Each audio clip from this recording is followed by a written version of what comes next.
So you want to do like oh, there we We're go. live right now, actually. Yeah. Okay. So what's going on, y'all? We don't usually people come in, but probably average like 100 or 200, however this is. But Yeah. it's some good stuff. This is Okay. Kyle Little right here. I've been following him for like a little over a year. He's an expert at semen retention, sexual transmutation, and I had got to sexual transmutation from reading Napoleon Hill book. Okay. You get what I'm saying? I think it was chapter 9 or 7. I'm looking at it right now, but dang, it was like it was a little paragraph about sexual transmutation energy. I kept looking into it, and then I'd be seeing people talk about no fap this and all of that. And Right. it's very beneficial, but this brother right here, he definitely is, A1 with the semen retention. But I'll let you introduce yourself. Go ahead. Okay, so my name's Kyle Little. I have a channel based around getting men to stop watching pornography, to stop masturbating, and to stop being sex addicts.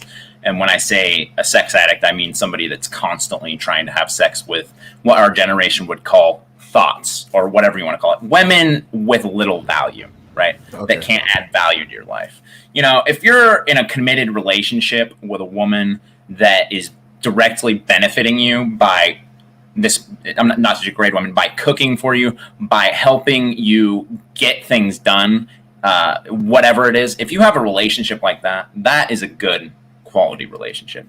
Now, a example of a bad quality relationship is a relationship that is completely based around sex, right? If you're just smashing a chick and there is no love involved, there is no benefit, in any way other than you getting your rocks off, that is a bad relationship. So anyway, I teach men how to avoid these situations because I spent the early 20s of my life, and I'm almost 25 now, but I spent the early 20s of my life, I would say from about 18 to maybe 22, constantly pursuing women at the rate of the hundreds, right? It was like a competition between me and this guy I was living with to see how many girls we could have sex with Tinder, right? And Okay. Tinder is the catalyst to this whole thing in our generation of, relaxedness with hooking up. And basically, my story is I grew up in a single mother household, and my mother was an alcoholic, a raging alcoholic at that. My parents got divorced when I was 9 years old. So from the age of 10 and on, I was basically without a father.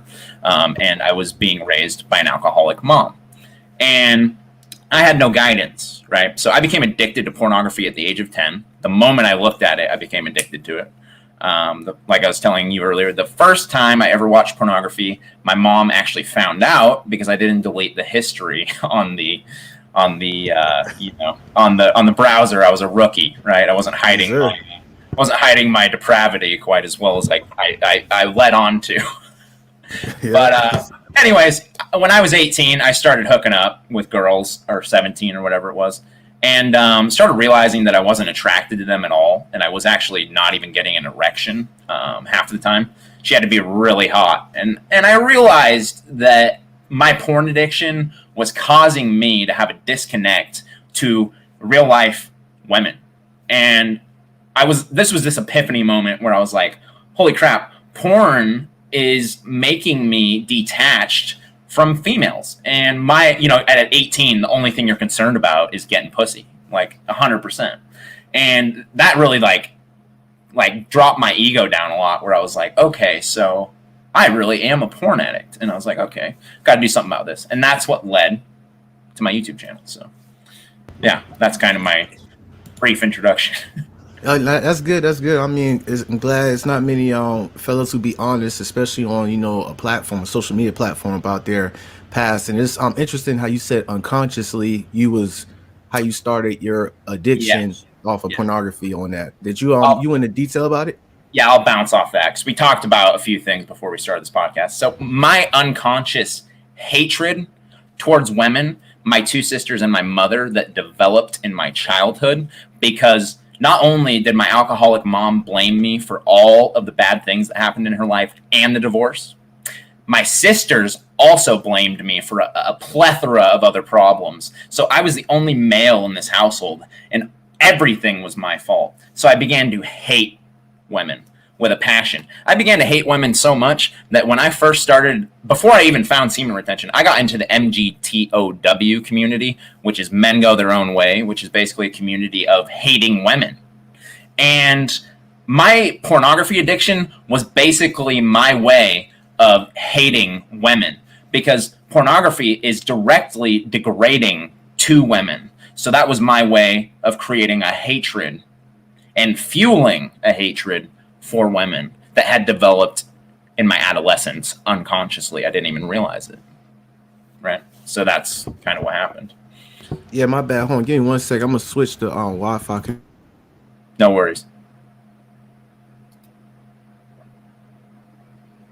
Rookie mistake. I just started looking at the comments. Okay. Right, so. We're good, right? Yeah. Okay, yeah. You're good. All right, Your that's audio's good. That's good. I'm glad that you had verified, went into detail about that right there, because that was very important. Because there's probably many fellas out there who unconsciously slip into this addiction. They didn't know the root cause, or they didn't, took the time to find the root cause of that. So that is what made you like get motivated or get inspired to like, stop this habit, because this habit could easily be looked at as, like chain smoking. I used to chain smoke. It could be easily looked at as somebody smoking weed or doing, common drugs. I always compare pornography to drugs, so that's a good point to make. What really led me to it was that I wanted to find a girlfriend. And I wanted to not only find a girlfriend, but I wanted to find somebody that would respect me, right? Not only just lust after me. Like, there's a difference between a real, like I said, there's a difference between a real relationship and somebody you're having sex with. Because it's really easy to find somebody to have sex with. It's very hard to find a woman that is going to have a good career and is going to benefit your life for years to come. That is such a hard thing to find, and it's so rare. And if you have a girl like that and you're cheating on her or you're taking advantage of her, you are doing a disservice to the male race, or not male race, the male gender, because, you're basically destroying a good woman. And once there's a rap song about it, I think Jay-Z said something, but once you turn a good girl bad, there's no coming back, So anyway, my main motivation was women. Initially it was women. And like I said, I started practicing semen retention at like 18 when I realized, and then I just started smashing through waves of girls. And just to feed my ego, like 100%, just to feed my ego. And then I realized through all of that it was making me just as unhappy as pornography was. So I took a step back, right? And I completely removed women for like an entire like year and a half or 2 years. I didn't even look at a girl. Like, I just completely went tunnel vision. And in that year, I made a lot of money. Let's just put it that way. Okay. And, or that 2 years. And my bad.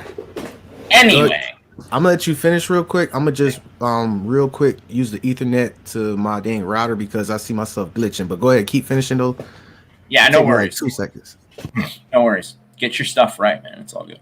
I'll just keep talking. So basically, what happened was I discovered that pornography and masturbation, it's those two things, were making me less of a man and making me less attractive to women. And now that, I'm 5 years free of pornography and masturbation, right, my attractiveness to women is ridiculous. It is off the charts.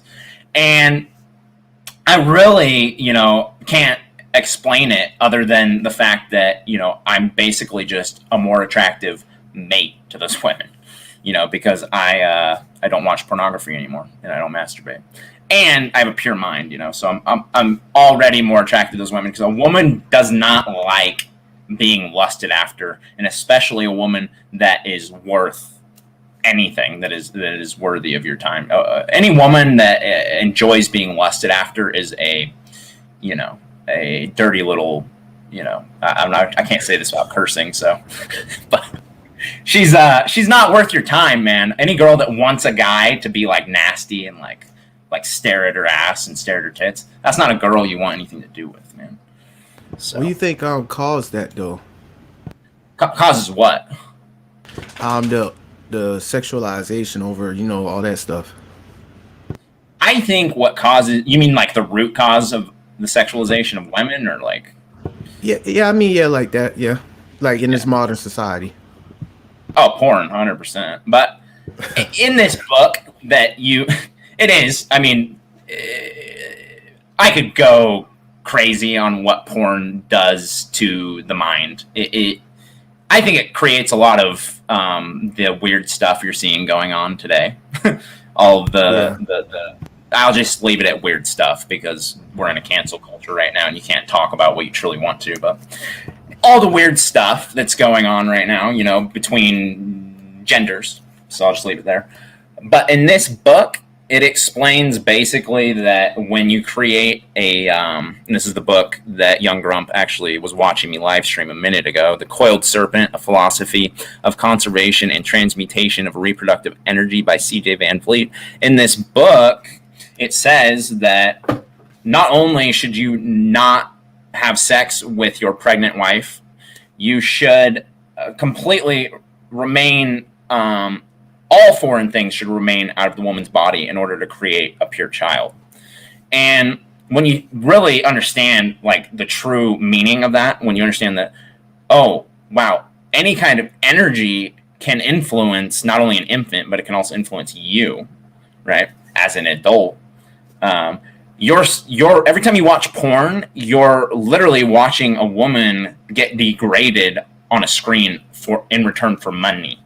That's literally what you're watching every single time. And the amount of bad things that you contribute to by watching pornography, like child sex slavery, like prostitution, which, you know, is a mild, you know, repercussion, but child sex trafficking, all those things you're contributing directly to by watching pornography. You just don't understand it.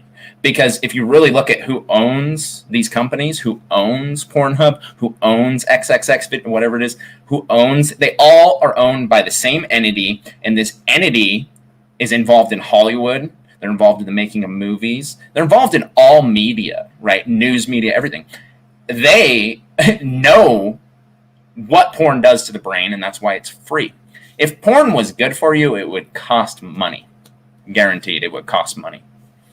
Oh, So. that's real deep right there. That kind of piggyback off the recent live I did on how the entities control all these little subgenres, these little, like, you know, with the Hollywood industry to the pop stars to the porn industry, the whole 9 yards. It's like you're kind of contributing to it if you like. But what do you think about OnlyFans though?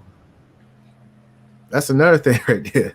I think OnlyFans was originally created for content creators, and women just go in and whore themselves out in any way that they can. It's just a sad reality of things. But if a woman sees a way to make money off of her body and she lives in today's society, she's probably going to do it.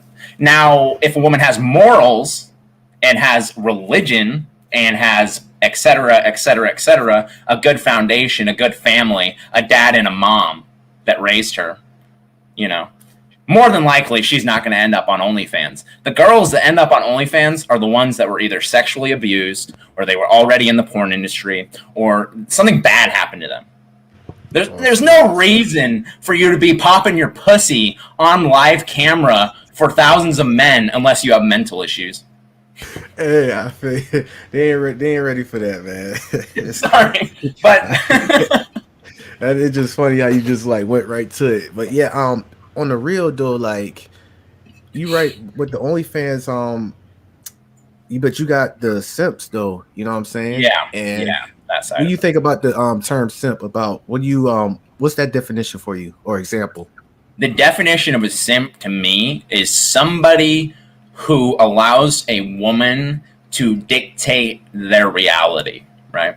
Someone who allows a woman to have this major influence over them sexually, right? It's a guy. Oh, okay. It's a guy that allows a woman to take advantage of him financially in return for either flirting or sexual favors, right? That's simping, I would say. Okay. Well, let's appreciate that. Well, can you going right back to your childhood real quick? I think you have missed. Can you talk about the situation? You was raised with a single mother, right? From Yeah. ages 1 to 10, Or and sorry, what your 10 to 18. So I pretty much, they got divorced when I was 9. So then I got split and grew up with my mom 10 to 18. who that gets worse. I mean, people don't realize that when parents get divorced, when a child is like within that age range, is very like I can see if it's like 18 or like mid teens, but when it's like around that age, like preteens or early teens, it's like whoa, it's devastating. It's kind of yeah. So can you explain what your father went through though? I can because I actually work with him now. We created a business together. So, Ooh, salutes, is there any salutes. audio relay? I just realized that I'm playing off my desktop audio. That Oh no, I don't hear no audio. I mean, no, I don't StreamYard's hear. good about that. StreamYard's good about that. It's probably doing a ducking, like the noise ducking, because I don't hear no audio. StreamYard's good about that. Okay. What's up, guys? Yeah, you would hear it, wouldn't you? Right. Okay. So the question you just asked me, let me just reiterate. So you said, how'd that affect my dad? It pretty much debilitated him because the way the court system's set up, and if you've spent any time in the male community in YouTube, you will know this. The male court or the court system's set up to completely decimate men when a divorce happens. It financially destroys them. So my dad pretty much, he had like 4 rental houses at the time or something like that. Everything got completely just fucked up. Like his entire reality just got destroyed, and he got his kids taken from him. And my mom was the one cheating on him. So, God dang, man. But she won in that situation, in that time. My mom over time did not win. My dad did because, she won the battle but didn't win the war, you saying, right? Exactly, because my dad, well, luckily my mom's sober these days, but I have a way better relationship with my dad, So we'll just say that. But my dad basically got destroyed. He had to rebuild. And now he's in his 50s and he's finally experiencing success when he should have experienced success a lot sooner. But she destroyed him. So. Okay, so that's shouts out to your father. Definitely, I'm glad that you had went into detail about how the system, make it hard on men when it comes to that, and how it's a disadvantage on that situation. But my question to you is that, oh yeah, in the comments he said, yo, what steps did you do to like stop? Like, okay, so fast forward, you done realized that you had ED, erectile dysfunction, and everything because of that, and what were the steps that you started to do to like transform yourself into where you are today? So slowly, and luckily at this time I was like a gym fiend, because in high school, when I was playing football, that I had a coach who really drilled in the importance of weightlifting, just in life in general, if you want to be a man. And luckily at that time, I had the gym as an outlet. So, and I still do. I just don't work out as much as I used to. But I had the gym as an outlet. Now, that didn't completely save me. What I had to do over time was slowly but surely remove pornography, right, before I removed masturbation, because the porn is the drug. Masturbation is the needle that injects the drug. Now, but the porn is the drug. Let's get that straight. Because without the porn, you don't have all these mental issues that start popping up, all this anxiety, all this weird crap, all this, all these weird things. And what the porn does is, if you actually look on brain scans of people watching pornography and not watching pornography, it does the exact same thing as heroin. So when you're watching porn, you're basically just mainlining dopamine into your brain, and it's going, ooh, yeah, that feels good, that feels good. And then when the porn ends and you ejaculate, it's like you withdraw from a drug, basically, immediately. That's why you feel like shit after you ejaculate, especially to porn, because there's a shame aspect in it. It's called, what is it? Oh, post nut clarity, PNC. Like when you you heard about that? It's always been a weird thing that people, but it's always been a weird thing that people think that you have clarity after you nut. And I was just talking to one of my best friends of all time. He still watches porn. He watches it like maybe once every other day, and he's married. And I go, I say to him this morning, I go, just try having sex with your wife, and that's it. No porn, no masturbation. Just try it. And he goes, I've never done that in my life. And I go, well, obviously. I can tell. That's why I'm having this conversation with you right now. And he goes, well, sorry, I'm getting off topic here, but he goes, well, she doesn't really want to have sex with me all the time. And I go, well, why do you think that is, Gavin? Because she's watching you go into the bathroom, bust a nut in the sink, and then she's going, God, my husband's disgusting. Of course she doesn't want to have sex with you. Yeah, that's true. I'm glad you're going into detail about this, because there's probably some people who gonna watch this and they're gonna laugh, and then once this topic comes, they're gonna probably get real serious face, because they probably the ones who, what they do, the Vaseline and the socks and all that, go in the bathroom for like, they ain't taking the number 2 or nothing. I was that guy for so long too, but I realized that if I ever wanted to attract like a high quality woman, like a real one, someone my girlfriend's about to go to nursing school, and she just has a good head on her shoulders. She's sober, Yeah. She doesn't take birth control, none of that weird shit, So, in order to attract a woman like that, you have to be the guy that attracts a woman like that. You can't be the dude that's jerking off to porn every day. Some girl that's going to be making $100,000 a year doesn't want to. My cam just dropped. Doesn't want to be. I'm good. Doesn't want to be with a guy that's a loser.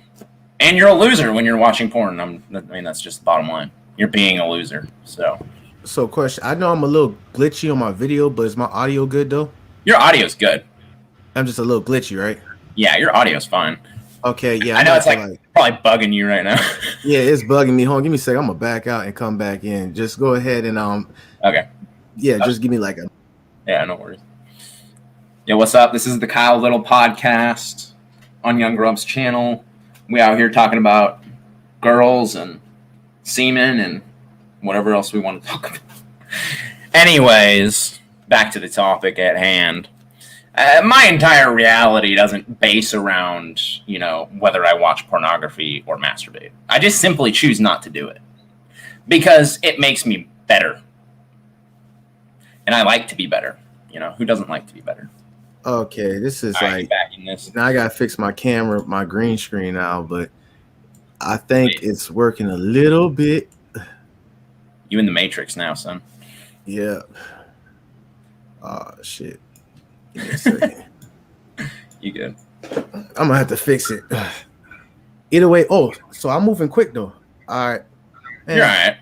Forget it. It'll come back. But like I said, question. You said a guy who's going ham. Like I got a homeboy named Turbo. He has this little hentai little addiction, but we about to take care of that. But you said that those type of guys don't attract girls who make 6 figures, or not make 6 figures, but are like high value women, I guess. I don't know. I'm just come across these terms. Yeah. Okay. Yeah. So that being said, all right, but the media make it seem like somebody who does that, a guy does that, they be getting those type of women. You get what I'm saying? What kind of media does that? Can you give me an example? I remember this rap. It was like this little Florida rapper. I think he's from the country. His name is called Fat Nick. And you got, like overweight and just look like he go. You know him? Yeah. You see the girl he get and all that. And you got these movies. Oh yeah, I guess yeah. Explain that.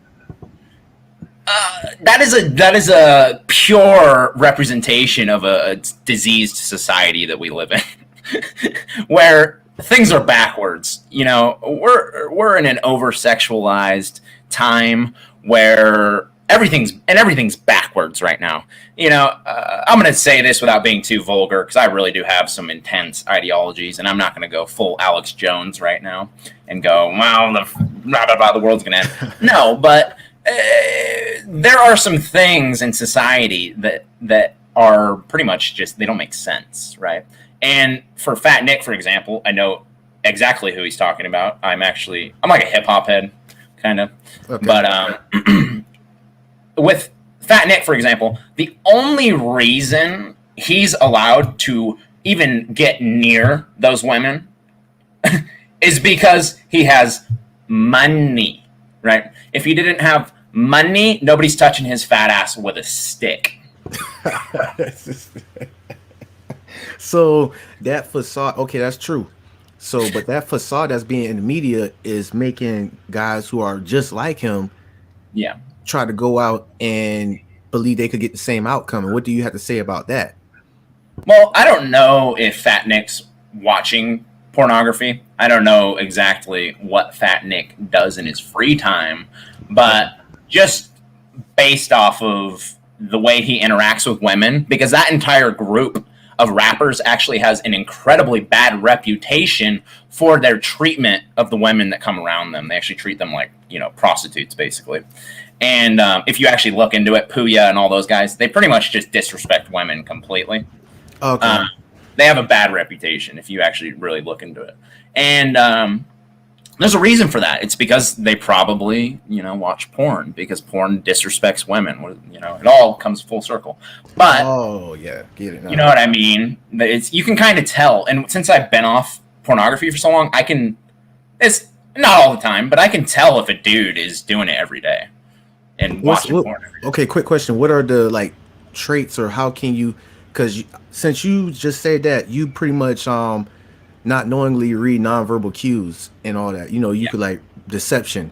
What are the Yeah. cues and gestures that you see when you know where a guy is doing that consistently on a daily day basis? Sunken in eyes, inability to maintain eye contact. Where he goes and he looks away when he's talking to you, and he can't actually look at you properly. Okay.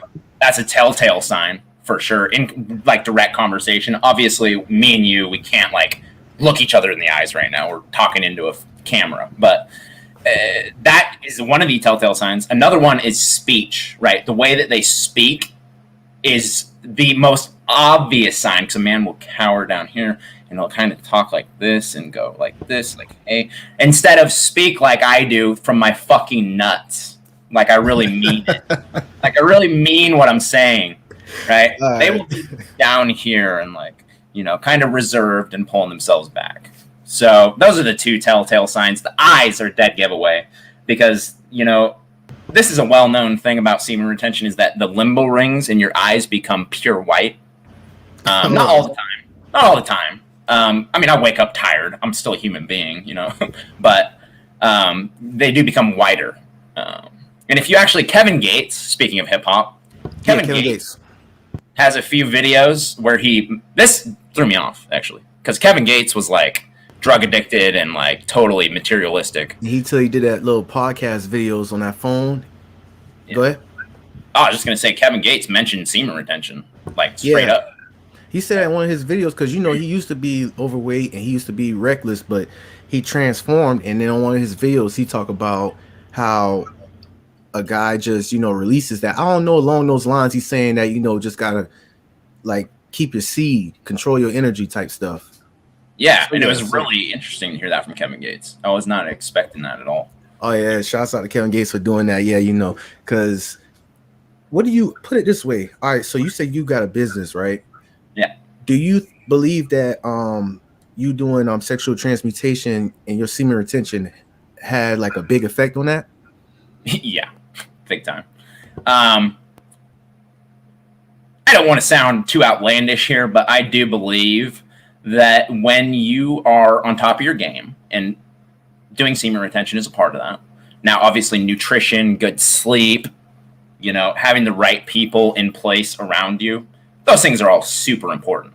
But I believe, and a lot of ancient religion believes, that the sexual energy directly creates what they call alchemy, which is the attraction of wealth.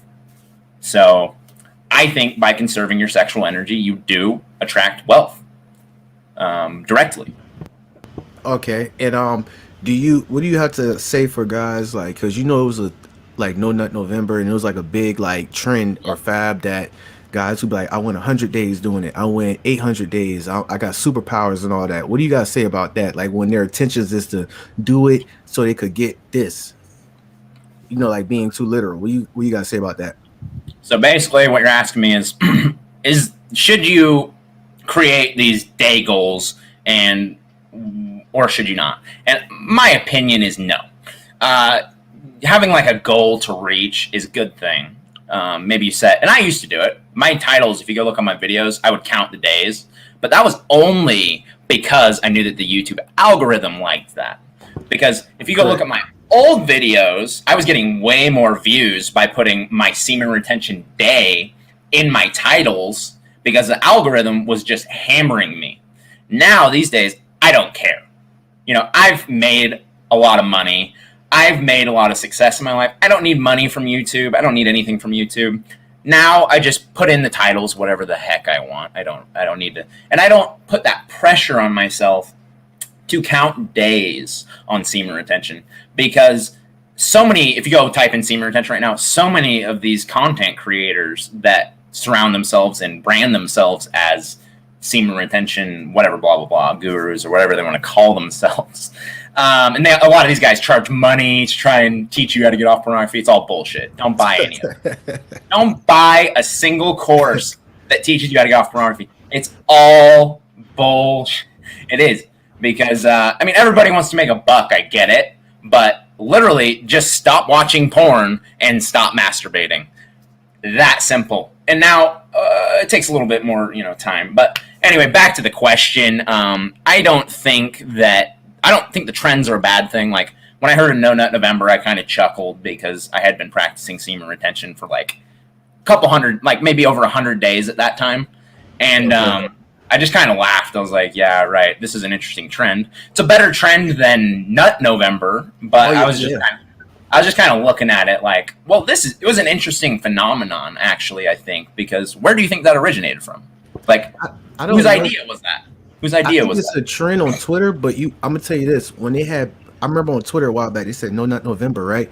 And then I remember like a couple of weeks in November, like I think 2.5 weeks, they said Pornhub did like a week, or like probably 3 days of free premium or something. So it's like they got people who watching this, and they're like, hold on, the numbers going down. Yeah. So I don't know who made it. I think it's like a trend or something, or a funny joke.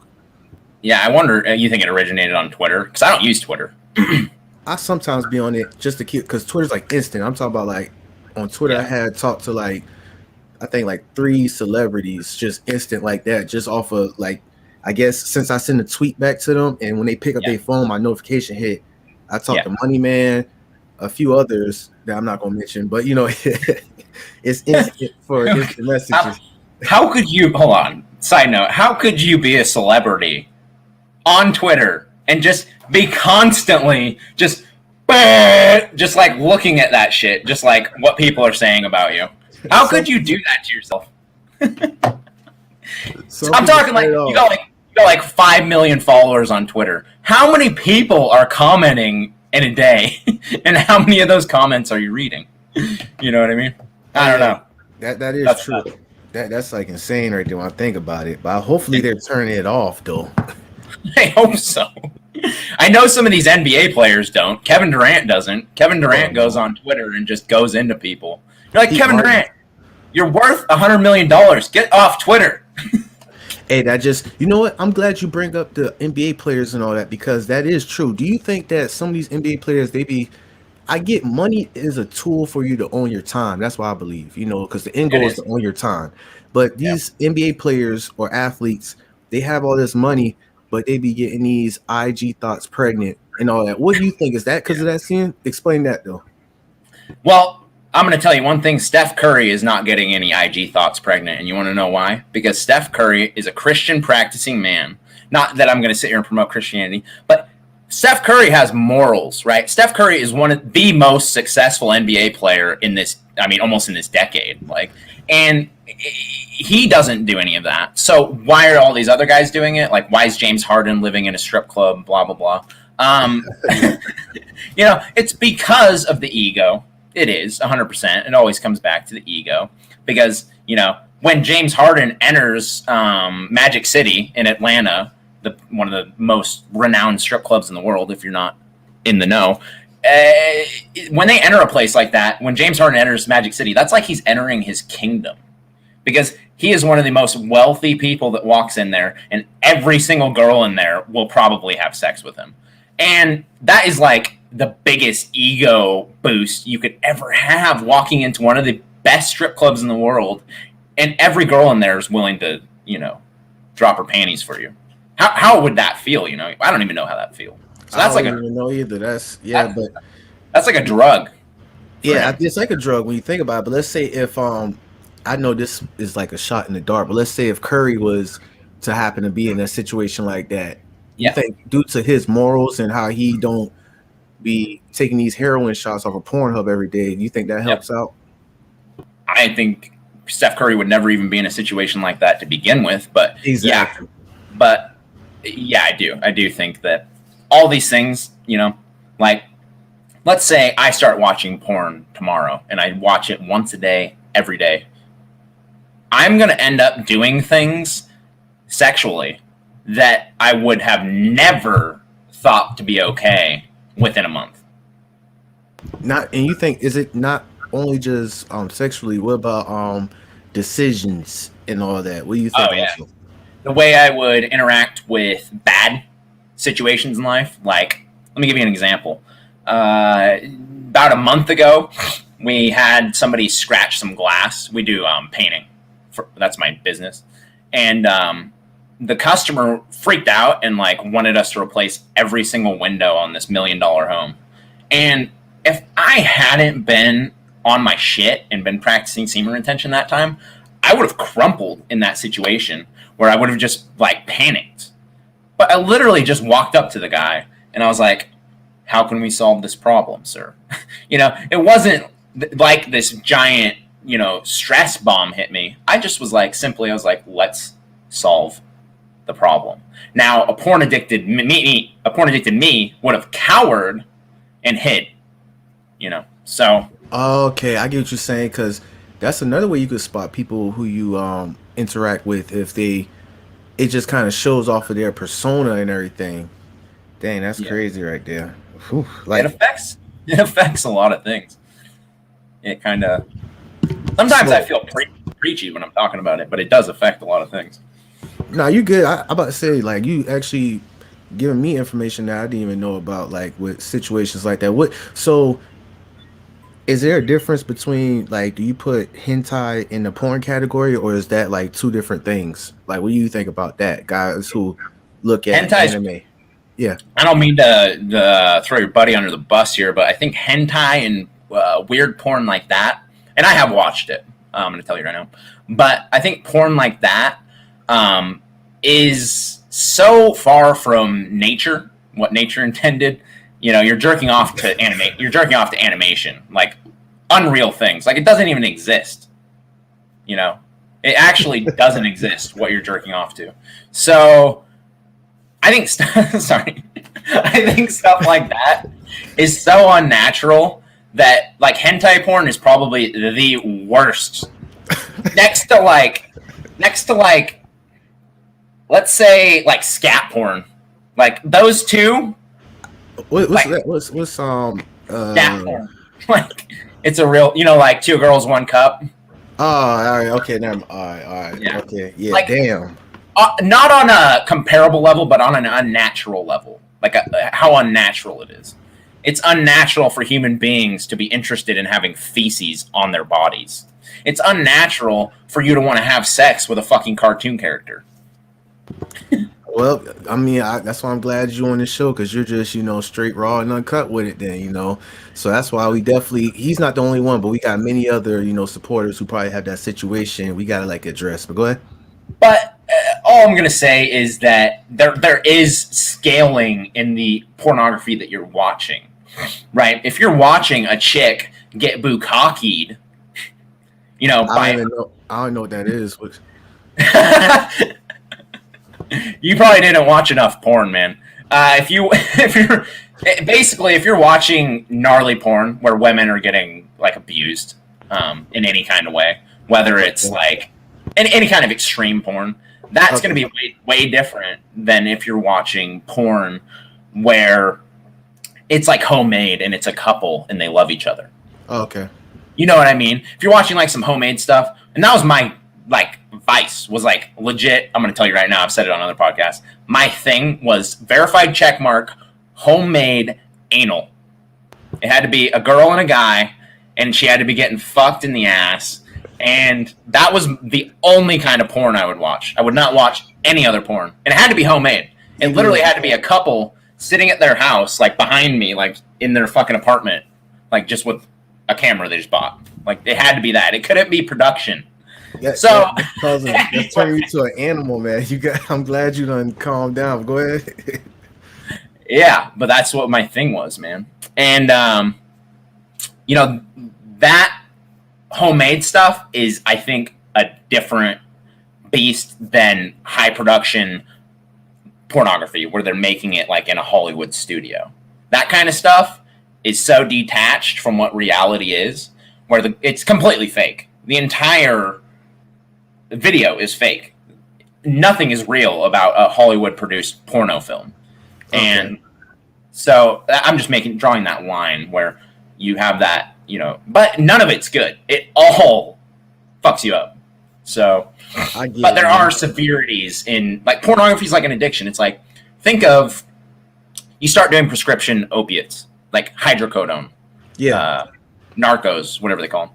And then you start doing oxycodone. Yeah. And then you start doing heroin. And it's just like, it goes from oxycodone to heroin. And it's that's it. That's with porn. If you let porn get out of control, before you know it, you're watching just weird stuff. So it's like a drug, 100%. Okay, now I get what you was going at now. You pretty much saying that if you keep on letting it creep on you, you don't be like, oh, this is a big deal. It'll like go left completely. Like, or your actions, you'll turn to like an animal kind of, like, and it'll show. Oh. And you'll start actually seeking out those things in reality. Oh, see now. Okay, so you saying that there's a possibility that some guys could turn to this like Ted Bundy type stuff off of just going ham. Ted Bundy was a known porn addict. He was a known. Look it up. Oh, I gotta look that up because I remember I watched a movie when they reacted Ted Bundy, right? And in the beginning, he was like looking through this girl, like he was a peeping Tom. He was looking at a girl, and he was like just out in the front yard, just going ham. I'm like, what wrong with this dude? Like, what the hell? I don't know if it's exactly Ted Bundy. It might be though. Let me actually fact check myself. But I know there is a direct link between sex addiction and serial killers. Yeah, I believe you with that because that Ted Bundy movie, it had him. He was looking at a girl, and like cars was passing him by, and he was just gunning it, just looking at her through the window. I'm like, what the hell wrong with this guy? But that could be a high possibility. On a serious note, that if it is Ted Bundy, sorry. Oh, it's Ted Bundy? Okay. See? Okay, I'll just read this off. It says, Ted Bundy tearfully blamed a growing addiction to pornography for fueling one of the most gruesome killing sprees in recent history. So he actually blamed porn. Ted Bundy did. Of course. Anyway, you can't blame porn for being a serial killer. Like, there's no blame to be done. But anyway, I'll let you continue. Sorry. No, you're good. You're good. That's why I'm glad we actually like just went off of this and we like did like a, like I keep bringing this up, but it's like, on the board and you got these lines, you connecting the dots, and like, yeah, it's kind of funny. It might seem like a stretch, but it could really go down that path to be serious. And then not only with that, you got the human trafficking, you got the minors, you got all this serious stuff that it could turn into, because you're saying that they will want to see that, reality kind of. Yeah, and it's kind of a disturbing reality. A lot of what you uncover when you really think, actually think, don't like listen to Twitter or whatever the hell's going on in the world. But when you actually sit down and you go think and you go, well, what is this contributing to? Where does all this tie into my life too? And I'm not one of those people. I'm not a vegan or anything. I don't try and be like perfect and not eat animals or anything like that. I don't do any of that kind of stuff. But with I think with sexuality is one of those things where it can be either detrimental to a society or it can be used to further evolve a society. And we're at that point, I think, in human history where the sexuality is destroying us and not helping us. Oh, okay, I get what you're saying. So that's why I made the YouTube channel, because I saw what was going on and I was like, this is kind of not the direction I want my generation to go into. I want a generation that I'm proud of, not a generation full of porn addicts who are like mental. I don't want that to be my generation, who are video game addicts, porn addicts. They're all just sucked into this technology and aren't even experiencing real life. Oh, see, okay, well, I got a lot of questions to ask you, but I'll say with this, okay, with your business, okay, did you have goals to be like, do you believe in, I don't even know why they put numbers out, but it'd be like the six figures guy, or I Yeah. think it's characteristics of high value. Like, did you wrote that down as a goal to achieve, or like, how did you approach success in the business? I'm a purely mental person, so I do write down notes, but only things I'm gonna forget, like gate codes and stuff like that. But most everything that I achieve or that I project into reality, as I like to say, comes straight from my mind. So I will have certain things I do write down, but I don't write down like I'm gonna make $100,000 this year. I don't write down I'm gonna make $500,000. I don't do that. Now maybe down the road I'll have to start really like writing it down. But it all started kind of just with an idea. I had a really good job before I started this business with my dad. And I was in Oschersleben in Germany for a work trip. And this is when this idea sprouted. This was in January 2020. This was Okay. pretty much right before coronavirus hit. And I was talking to my dad in the beginning of January in Germany. I was calling him. It was a $100 phone call because of my the way my phone service was set up. But I knew it was such an important phone call because that sparked where I'm sitting now over a year and a half later. That one phone call where I said, "Pull the trigger. Let's do this," you know. And we got everything together. We got the permits. But me and my dad, we don't write things down. That's what's funny about us. We're very, like, just from the mind, you know? We just allow things to happen, I guess, in a sense. Now, Okay. we have goals. And we have planning. But most of it comes down to just us, you know, being there, answering the phone, being available for people, being on time, being somebody that somebody trusts, right? Just being a trustworthy person. Business comes down to people trusting you a lot of times. So You got somebody in the comments. He's saying he ain't lying. I watch porn every day before I start my day. And Snooky Banks, how is your days going though when you do that? that's a. Uh, Go ahead. I was just gonna say that's a interesting time to do it because I never ever did that. Even when I was like watching it once a day, like he is, I would always do it at nighttime because you know that was just when I did it. The morning was never like an urge. So interesting Okay. that he does it in the morning. That's kind of a bad way to start your day. But Get, so you like get like with the energy draining and all that. Like when you have stopped doing that, how does it affect your energy though? Was it like big or bro, drastic? Okay. in the beginning, and you can see this if you go to like our semen retention on Reddit and read people's anecdotes when they Oh yeah, I've been on Reddit. when they first started. It's like you're high. You're because you've never, if you're a porn addict or like you were just like masturbating a lot, you never knew what it felt like to be like full of testosterone properly and all your hormones are working right and everything's just like normal. And it feels crazy. Like you feel like, and then all these girls start looking at you that never looked at you before. You start getting all this attention from people, and that's where all this superpower stuff comes from.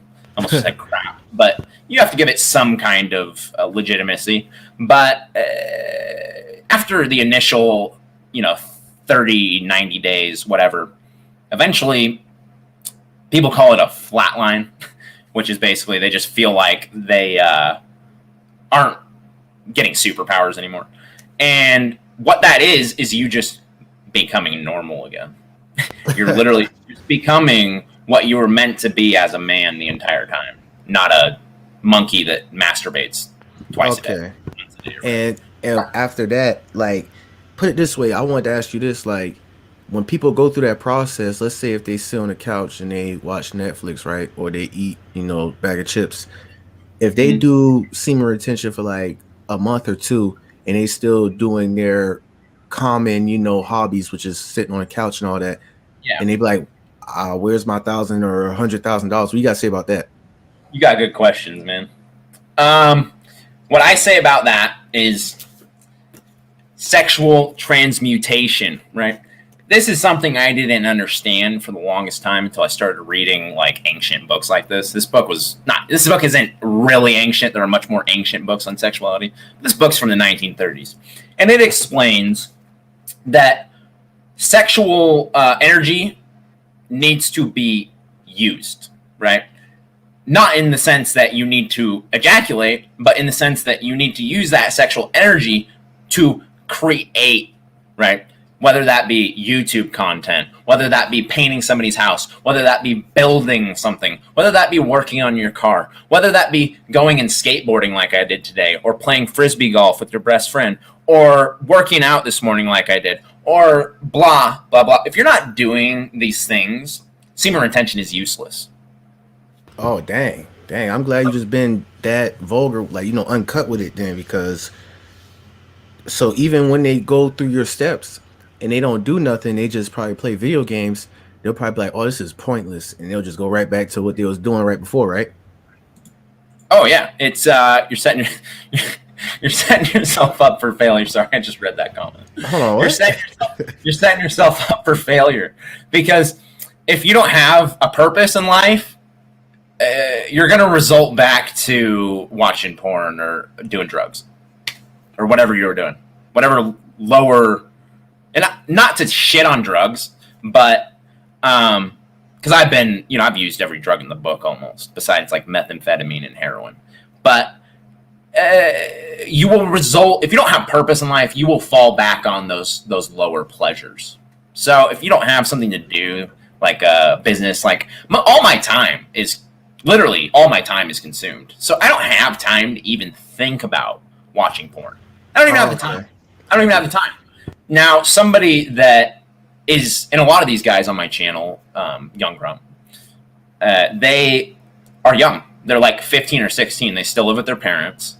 And they have these questions for me like, well, what do I do with this energy? Because they're 15 or 16. They don't own a business. They don't, they're not me.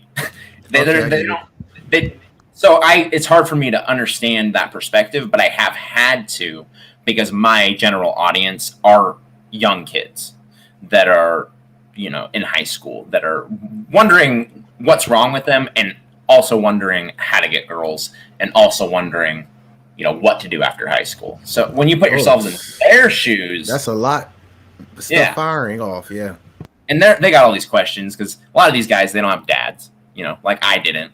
So they don't have some male figure to go and ask these questions to. And, I didn't expect to ever be that guy, but sometimes I am. I'm not saying all the time. I have a lot of subscribers that are probably better at this than I am, honestly. Okay. But my whole thing is I don't watch. Sorry, what was the original question? Do you remember? I had kind of forgot too much. I got off on a tangent here. Yeah, I was flowing. Hold on. Damn. I kind of forgot that shit, man. It's all good. Hold on. I just got sidetracked with these comments. Like he said, bro, I went from rapping to being a full-time verified amateur adult entertainer. Okay, yeah, you're a troll. Okay. But anyways, so with your business, was it hard to get it from the ground up, even when you was on semen retention? Like, did you have a plan, or you had to bump your head a couple times to make a profit? Of course it was hard. Nothing worth doing in life comes easy, man. It was hard. And it was scary because I went from making a comfortable 6 figures a year that was guaranteed to pretty much just completely quitting my job and with no real plan. I had the infrastructure in place. We owned all the things we needed to own. It was just like, I made that leap where I was like, I don't know what is going to happen, and it was, like I said, this was right as the pandemic started happening. So I was like, oh yeah. But turns out the place I live in is the #1 most moved to place in America. Dang. And I'm a painter. That was a calling then. And I'm a painter, right? So what happens when rich Californians move to your state?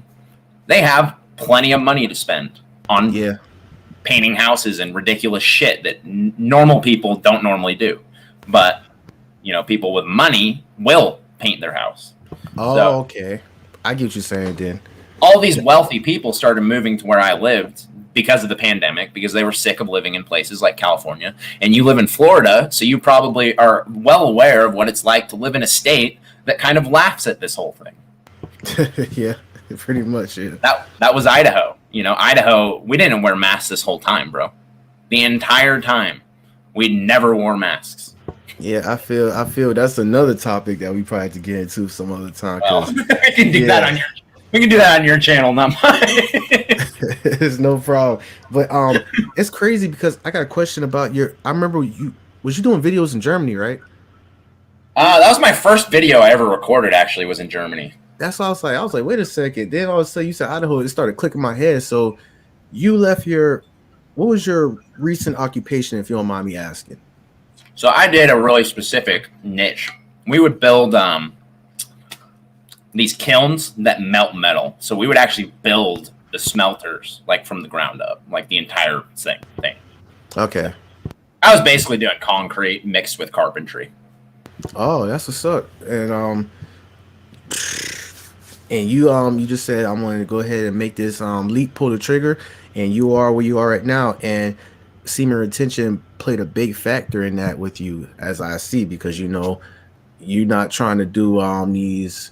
You're not trying to go. You're on YouTube, but I feel as though that it's like therapeutic for you. You're not trying to like do all these clickbaits and stuff. Oh, it's 100%. It's the way I've explained it to people outside of YouTube is like it's kind of like and I think I've seen other content creators say this. It's kind of like a diary in a sense, for me to just expel my thoughts to, but also benefit other people that might not be quite there, wherever I'm at. Wherever that is. I have no idea. But I just really understood that I could help people too, at the same time. And that motivated me. So just even the fact that I may have changed some young man's life by him, realizing at a younger age that maybe he shouldn't be watching porn, that's enough for me. I don't need to get paid. I don't need money. I don't need anything. For me to just know that I stopped some young kid from messing his life up, that's enough. So. And that's good. And another off the wall question. People like Elon Musk, do you think that they just never thought of doing that? Or, I don't really know his personal life. I'm just saying, like, I read his autobiography book, but what are people like that? Like, they just doing the morals that you're doing also, you think? So with Elon Musk, he's kind of an interesting character. I think he actually did mention in an interview one time that he doesn't necessarily practice it, but he kind of disregards women just in general. Like, he's not like a huge sex guy or a huge like women guy, really. Oh, dang. Oh, okay. He did mention it, and he actually mentioned one time he allocates certain amounts of time that he would spend with his wife a week, and that's all the time she gets. Oh yeah, I remember he did say that on one interview. Like, damn, yeah. I mean, hey, Elon Musk is not a simp, confirmed, but but I think that probably Elon Musk is in tune with some kind of higher energy. He must be, just because of the amount of production he creates, but you got some funny comments. This turbo right here, though. This is the one I was talking about. Where okay, yeah, he had the little the situation. Go ahead, finish. I was just saying, I think some people like Elon Musk have some kind of major creativity that they tap into. But then you can look at the same and say that for Kanye West, and Kanye is like a known woman addict. Yeah. Hence why he ended up with those insane bitches, But yeah, he even talked about his addiction. Yeah, but it was because of his addiction. And if you actually look at who Die Antwoord is, the South African white rap group. You ever heard of them? Okay. Well, the guy in the group, it's a guy and a girl, Ninja. He said he got invited to Kanye West's house, and you can actually watch this in animated form on YouTube if you want to. But Yeah, he basically said he got invited to Kanye West's house, and Kanye played anal pornography in the theater while they were having a business conversation. he did that, like No he was cap. off the chain like that. No cap. What the? That's There's crazy. confirmation. There's a video. I mean, they and he said, and he met Drake that day too. And he said, I walked into that weirdo zone, and he says I walked straight out of it, and I deleted Kanye West's number and never wanted to see him again. Oh, Viceland. Oh, you know what? This the same channel that do those Funka. Oh, you found it. Yeah, they be doing people who do the Knee Deep song. I forgot what's called Funkadelics. They be having Right. stories, and they have like they did a Prince story, I believe. Yeah, I've seen all those. Yeah. But it's an interesting story because he goes to meet all these celebrities coming from South Africa, and he goes like this at the end of the video. He goes, "Weirdo zone. I don't want anything to do with those people." That's He crazy. just called it a weirdo zone. But like someone like Kanye West is so creatively in tune with the world, but at the same time he has his own problems. And even like I'm telling you, I'm a hip hop head. Even like Travis Scott. Yeah. But I see hip hop from like a spiritual perspective too, where I'm looking at all these rappers and I'm going kind of like spiritual. So is the one of the most popular. It used to Ever heard be of. Soul Illuminati, but yeah, You know him. He's always talking about how rappers are brainwashed and stuff. But Travis Scott has a song, 3500, I believe, off of Before Rodeo, Yeah. Days Before Rodeo. That's the song. It's a fucking great song, where he basically, if you watch the video, he details his struggle with prostitutes. But that song doesn't come out and say that. But if you actually watch the song, it's Travis Scott battling his demons with prostitutes. And in that song, Travis Scott is so creative, but he also details his battle with sexuality. And not only that, his fame, because he turns into a giant Travis Scott walking through the streets, just destroying everything. Right? So Yeah, that's all. I remember that. I gotta look back at the video though again, where he it had a girl singing on there. Mm-hmm. Oh yeah, I forget her name. I'll look it up. Right.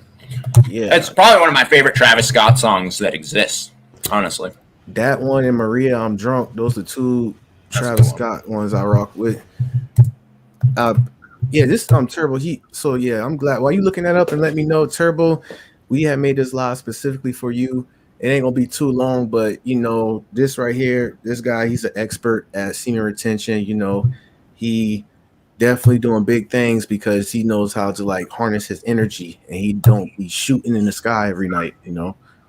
Like it's the 4th of July every day. He don't do that. That's true. I think I said the wrong song. I don't think it's 3500. I think it's something else. But Travis Scott, it was like she was like humming in the beginning or something. yeah, she goes, yeah, and 90210. 90210. That's sorry, I got the numbers wrong. 90210 is the one. Yeah, and that 90210 is actually Beverly Hills area code. If you guys didn't I know remember that. that show.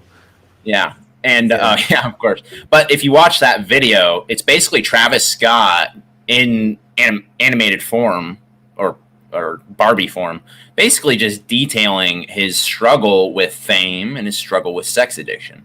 So it's interesting. These creatives. It's interesting that these creatives and these wealthy people, and not only the money aside, if you just look at Travis Scott or somebody like Kanye, they are so creatively in tune with the world. But you can be so successful and be so creative. But if you don't have control over your sex impulses, right, you are going to either end up with HIV, like Charlie Sheen did, or you're gonna end up, being basically just addicted to sex, which is empowering. It's not, or sorry, it's depowering. It's not empowering. So. Exactly, and you could. So it's like, and that can also make you lose your life, because I realize with these rappers, it's like with some of them, they'll like, because of their sexual urges, they'll put themselves in situations like a rapper Mo3. Like you'll go to a girl who stays where your enemies stay at just because of sex. You get what I'm saying? So that you and don't get another that. example primarily for athletes, but rappers too.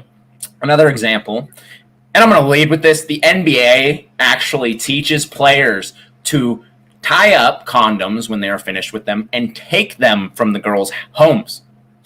Because women will literally inseminate themselves with NBA players' condoms if they're left at their house. Whoa. Pause. Continue now to the point where these rappers and these NBA players and these blah, blah, blah, these high status people will get rape accusations and all these things put upon them because of these situations that they put themselves in with these women.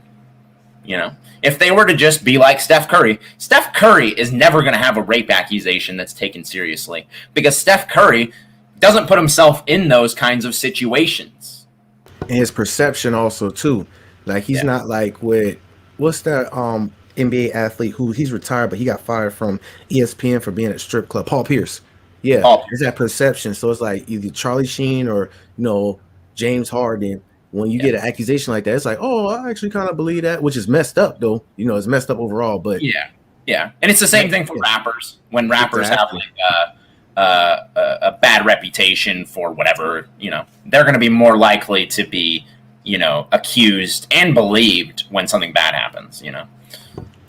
It's a crazy time that we're living in, but we definitely. This overall purpose of this live was about definitely harnessing your energy and not just shooting out your soldiers. Definitely try to do sexual transmutation and do something with it. Because can you please go over when you don't do something with that energy again? It's just basically what happens is if you don't watch porn and you don't jack off and you don't ejaculate and you do all those things, and if you just like if I were to play video games all week. And that's all I do. Think about that. And a lot of people do. Trust me, you might not be that person, and you might not, whoever's listening, but a lot of people in our generation do. That's their existence. They wake up, they don't have a job because they get free money from the government or whatever, and they smoke cigarettes all day, then they drink, right? And they play video games. If that is your life, right, that is what you have to look forward to, and you practice semen retention, ain't shit gonna change. Now, if you already have goals in place and you have this foundation to build on top of, whether it be, a discipline in the gym, whether it be a good job, whether it be, just real purpose. Maybe you have a YouTube channel, maybe you have, a following, maybe you have a family that can look up to you. If you have all these things surrounding you, then semen retention is only going to amplify those good things. It's only going to amplify that. Now, if you're watching video and blah blah blah and smoking cigarettes, semen retention is going to amplify that too. If you're sleeping around with girls and you're screwing around and you're being a man whore, semen retention is going to amplify that. It is. So it's just only going to amplify. It's kind of like the. Have you ever taken psychedelics? No, sometime in my life I plan on doing that. You mean like what is it like the mushroom, the toad, or something, right? No, mushrooms, LSD, DMT, anything like that. So similar along those lines, yeah. Then, yeah. So the set and setting with those things is completely important. So if you are around like bad people and you take those kinds of drugs, you'll have a horrible time. Now, if you're around good people, you'll have a great time. Same thing with semen retention. If your life is shit, semen retention is not going to make you alpha male or whatever people want to call it in the male community. It's not going to make you into a great person. You have to do all of those other things. You have to just do them. Now, is it going to help you do those things? Yes. But is it going to help, or is it going to create those things for you? No. You have to do that yourself. It takes work. Everything takes work. So it's like kind of like the money situation. It's like whatever you're doing, let's say if you're an addict and you come across a lot of money, you're going to be more of an addict. Or let's say if you're a good finance. Okay, it's like that, right? Yeah. Oh, okay. Interesting. I didn't know that. That's a good way to put it. So, for example, my dad had this guy working for him a while back, and he inherited $120,000. And this kid is like, he's been a drug addict all his life. He spent that money in 3 months. Gosh. doesn't have a dollar. He doesn't have a dollar. You know, How 120. he did that? He just with drugs and just hotels and all that. He started buying people stuff. He had all these people around him spending all of his money for him. You know, buying hotels, going to strip clubs. You know, just blowing it. And he did it in 3 months, and came waddling on back to my dad and goes, "Hey, can I have a job again?" You know, and my dad goes, "Sorry, no." But if you give me $120,000, I'm fucking turning that shit into $500,000. You know what I mean? Yes, sir. I am. You know what I mean? There's that difference. So now, am I going to spend a bit of that money on some stupid shit? Probably, because I'm a human being. Yeah, of course, I get it. Yeah. Yeah, I'm a human being. I'm going to buy whatever I want. And maybe I'll buy a M4 BMW or something. But, you know, at the end of the day, it all comes down to circumstance. But semen retention can help benefit your life if you're in a low place. It'll make you have that power to pull yourself out of there, but you have to want to. You can't just keep doing the same thing every day. You gotta, learn somehow. There's so much resources on YouTube now. If you want to learn how to bodybuild, you can learn how to bodybuild. If you want to learn how to code on computers, you can learn how to code on computers. If you want to learn how to start a fucking painting business, go look it up right now. There's a guy called the Idaho Painter who has 455,000 subscribers who will teach you how to start a painting business. The resources are there. You just have to have the want. So, Idaho painting business. Woo. So that would kind of like got you inspired off of that, or you just had no? I actually found him afterwards because I always try and make things more efficient. That's kind of a part of my personality. I try and make things better, and I know I don't know everything. I don't know everything about semen retention. I don't practice semen retention perfectly. I have a beautiful girlfriend, but one day, I would like to be in complete control. And not, I can see a perfect relationship being one where the two people benefit each other equally and they don't have sex. That may sound really ridiculous, but I think that all relationships fail either due to over obsession with having sex with each other or cheating. Those are the two big reasons that relationships fail. Is either, especially cheating.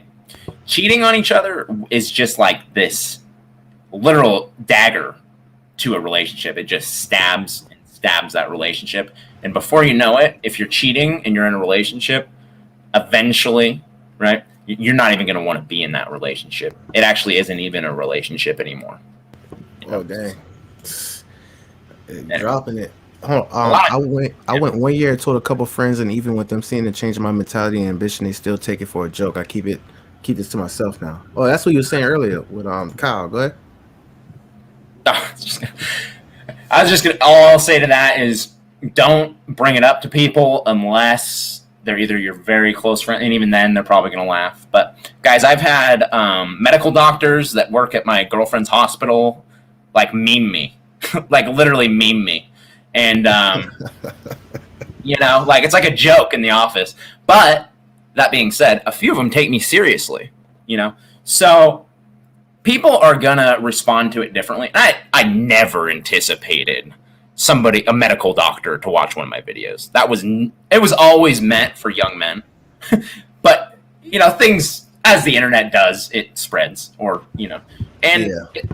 YouTube, actually get this, YouTube actually takes your location and it shows your content to people that are near you.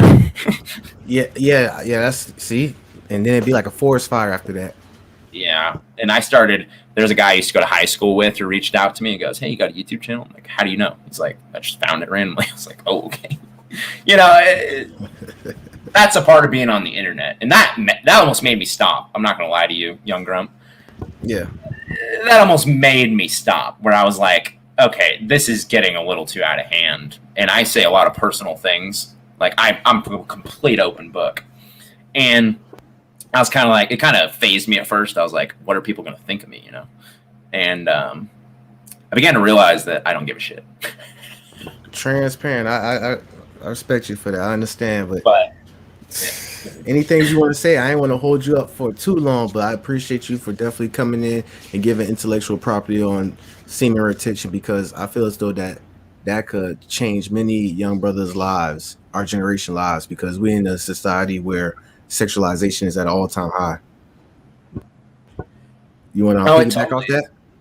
It totally is. Yeah. The sexualization of our society is by design. Porn wouldn't be bigger than the NBA in profit and all the major news networks if it weren't on purpose. Pornography makes more money than the NBA, the NFL, the NHL, and MLB combined. Oh, I did not know that. That's why Disney owns some of it. But dang, Oh yeah, if you go look at the profit margins, and Pornhub is happy to display all their data for us. They actually, if you go on their website, they have a data section you can go on. And this is the only time I ever go on their website anymore. They have a data section, and Pornhub boasts all of their data. And it'll tell you how many coronavirus porn searches there were, how many Kim Kardashian porn searches there were in one day. And it'll show you it all on data charts. And it'll show you how many people go through their website every minute. It's 800,000. oh visits. snap, they just winning like. 800,000 a minute. So they boast. That's why they boast about it. Like, oh sure, we're an open book. When you like that successful, it just why not? Look at everything. Yeah. And, just seeing stuff like that, it really was like, they're really a step ahead of the game because they're just like Google with all the data that Google has. Pornhub has all this massive data on what people are into and what fetishes they're into. And you don't think for a second that they don't take that data and go give it to the porn creators and say, hey, this is what people want. Make more of this. Exactly. Why do you think stepsister porn was so popular for a while? There's a reason for that. It's because they're collecting data. You just opened my mind just now. Damn, that's crazy. Let me lead on that. The reason, in my opinion, stepsister porn was a popular genre. I don't know if it is anymore, but when I was watching pornography a long time ago, it was. And my thinking behind that is because divorce rates are so high. And if you actually, I've done so much research on split family households and stuff. I get a hard dick just for like learning stuff. So I was doing some research on split families and then families that would split and then get a stepdad remarried with other children that would come in, right? So you get two parents, two separate sets of kids from two different moms or dads. And they get But married. when that marriage happens and you get a stepdad with other kids, guess what happens? Oh, okay. That's how you. Okay, so that's why. Wow. A weird fetish gets created where you want to fuck your stepsister.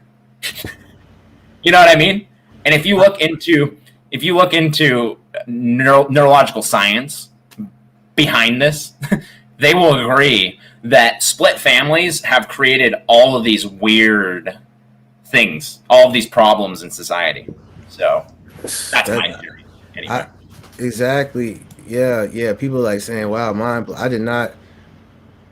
Dang, because you're saying there's a reason behind the titles. Because usually, I used to thought that they just randomly put titles like, but when you think about it, they take the analytics behind it, and they be like, "Oh, this is what people searching, so we're gonna start making more of this." Oh, dang! I never thought of it like that. Wow, that just opened up another.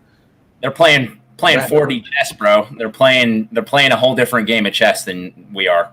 Yeah, I didn't even know that playing field exists. That playing board right there. That's crazy.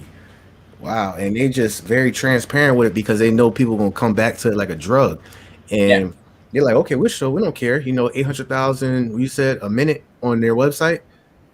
Yeah, 800,000 visits a minute. It's not insane. And then, yeah. Oh god, I could go off, but during the pandemic, Italy was the most locked down country of all time. And then Pornhub came sweeping in and offered Italy free Pornhub Premium for an entire month because they knew everyone was sitting at home doing nothing. Oh yeah, they monopolizing on that right there. And the dudes at Pornhub is the Amazon of adult entertainment, and that's how powerful. But not even gonna say secretly. It just kind of like out of sight, out of mind. But they're very influential and powerful behind the scenes on stuff. Oh yeah, and you see how academics like if you know who academics is. Yep. It's like I remember sometimes when he go live, I see him have like a hoodie and it says Pornhub on it, and he'll make these little memes talking about this celebrity need to do that, that's freaking marketing genius stuff right there they doing. Oh yeah, totally. And he's getting a check for that or whatever. But yeah, and they know exactly what people want. Pornhub is in cahoots with Google for sure. They're all these big major corporations that create all this media for us to watch, whether it's porn or television or whatever. They're all in it together. They're all in on. They're all in on it. Oh yeah. Think about the friends that you have, right?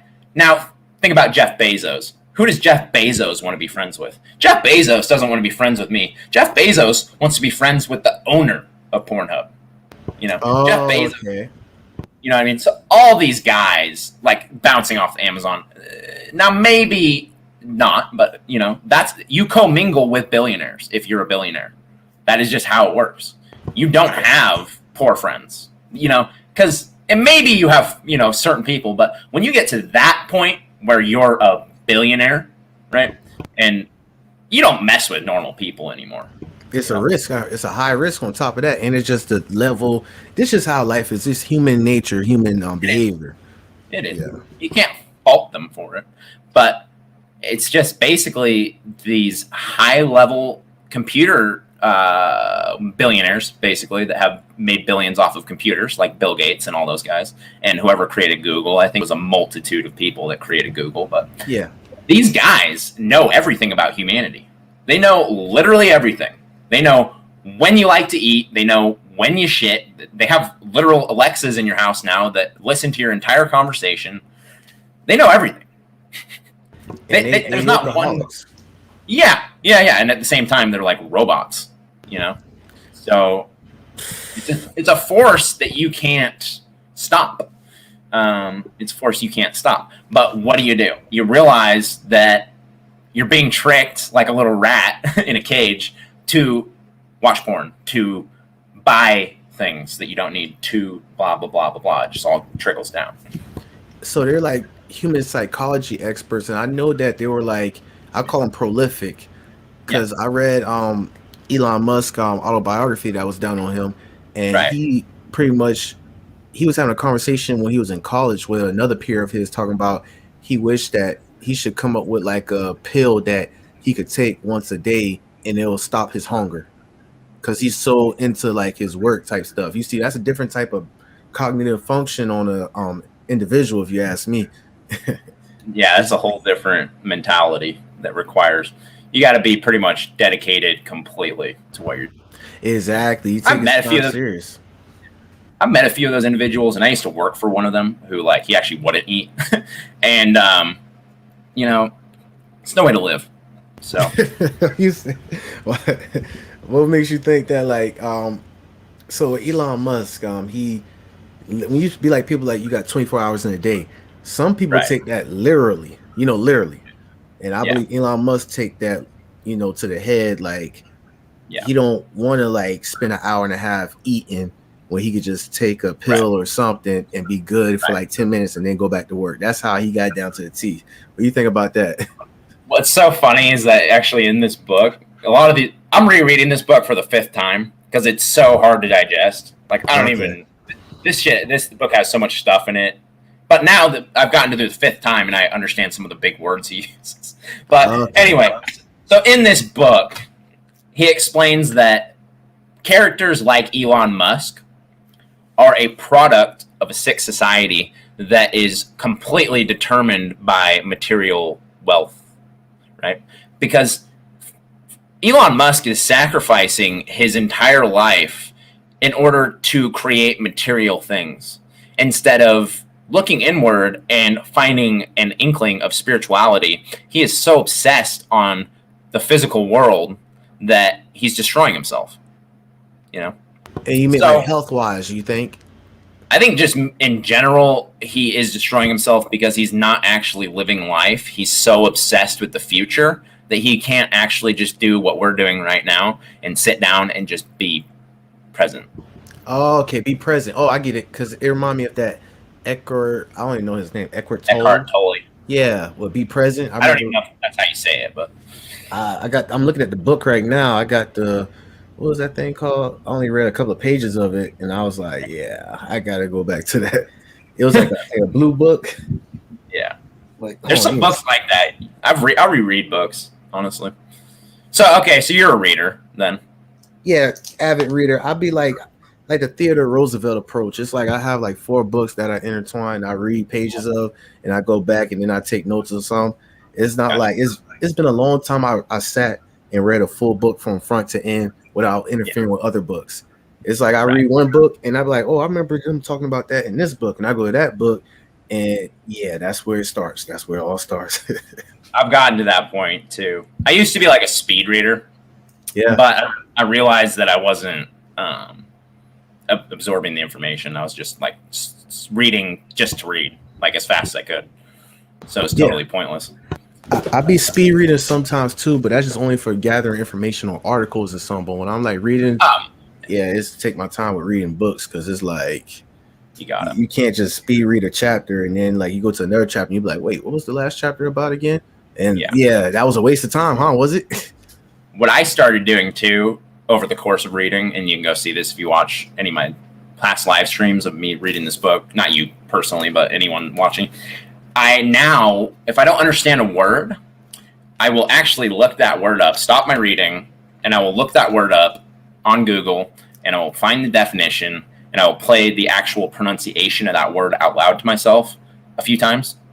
And then when I actually come back to that word later on, my brain has a better understanding of that word. And I might not know how to say that word perfectly, but I understand what it means at least. And then eventually over time, you run into that word again and again and again. And then before you know it, your vocabulary, increases. It's kind of like that time on your recent live. It was you try to pronounce the word heterosexual right. Yeah.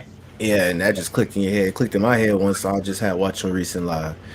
Yeah. But not to hold you any longer, I appreciate you for stopping by and giving your time.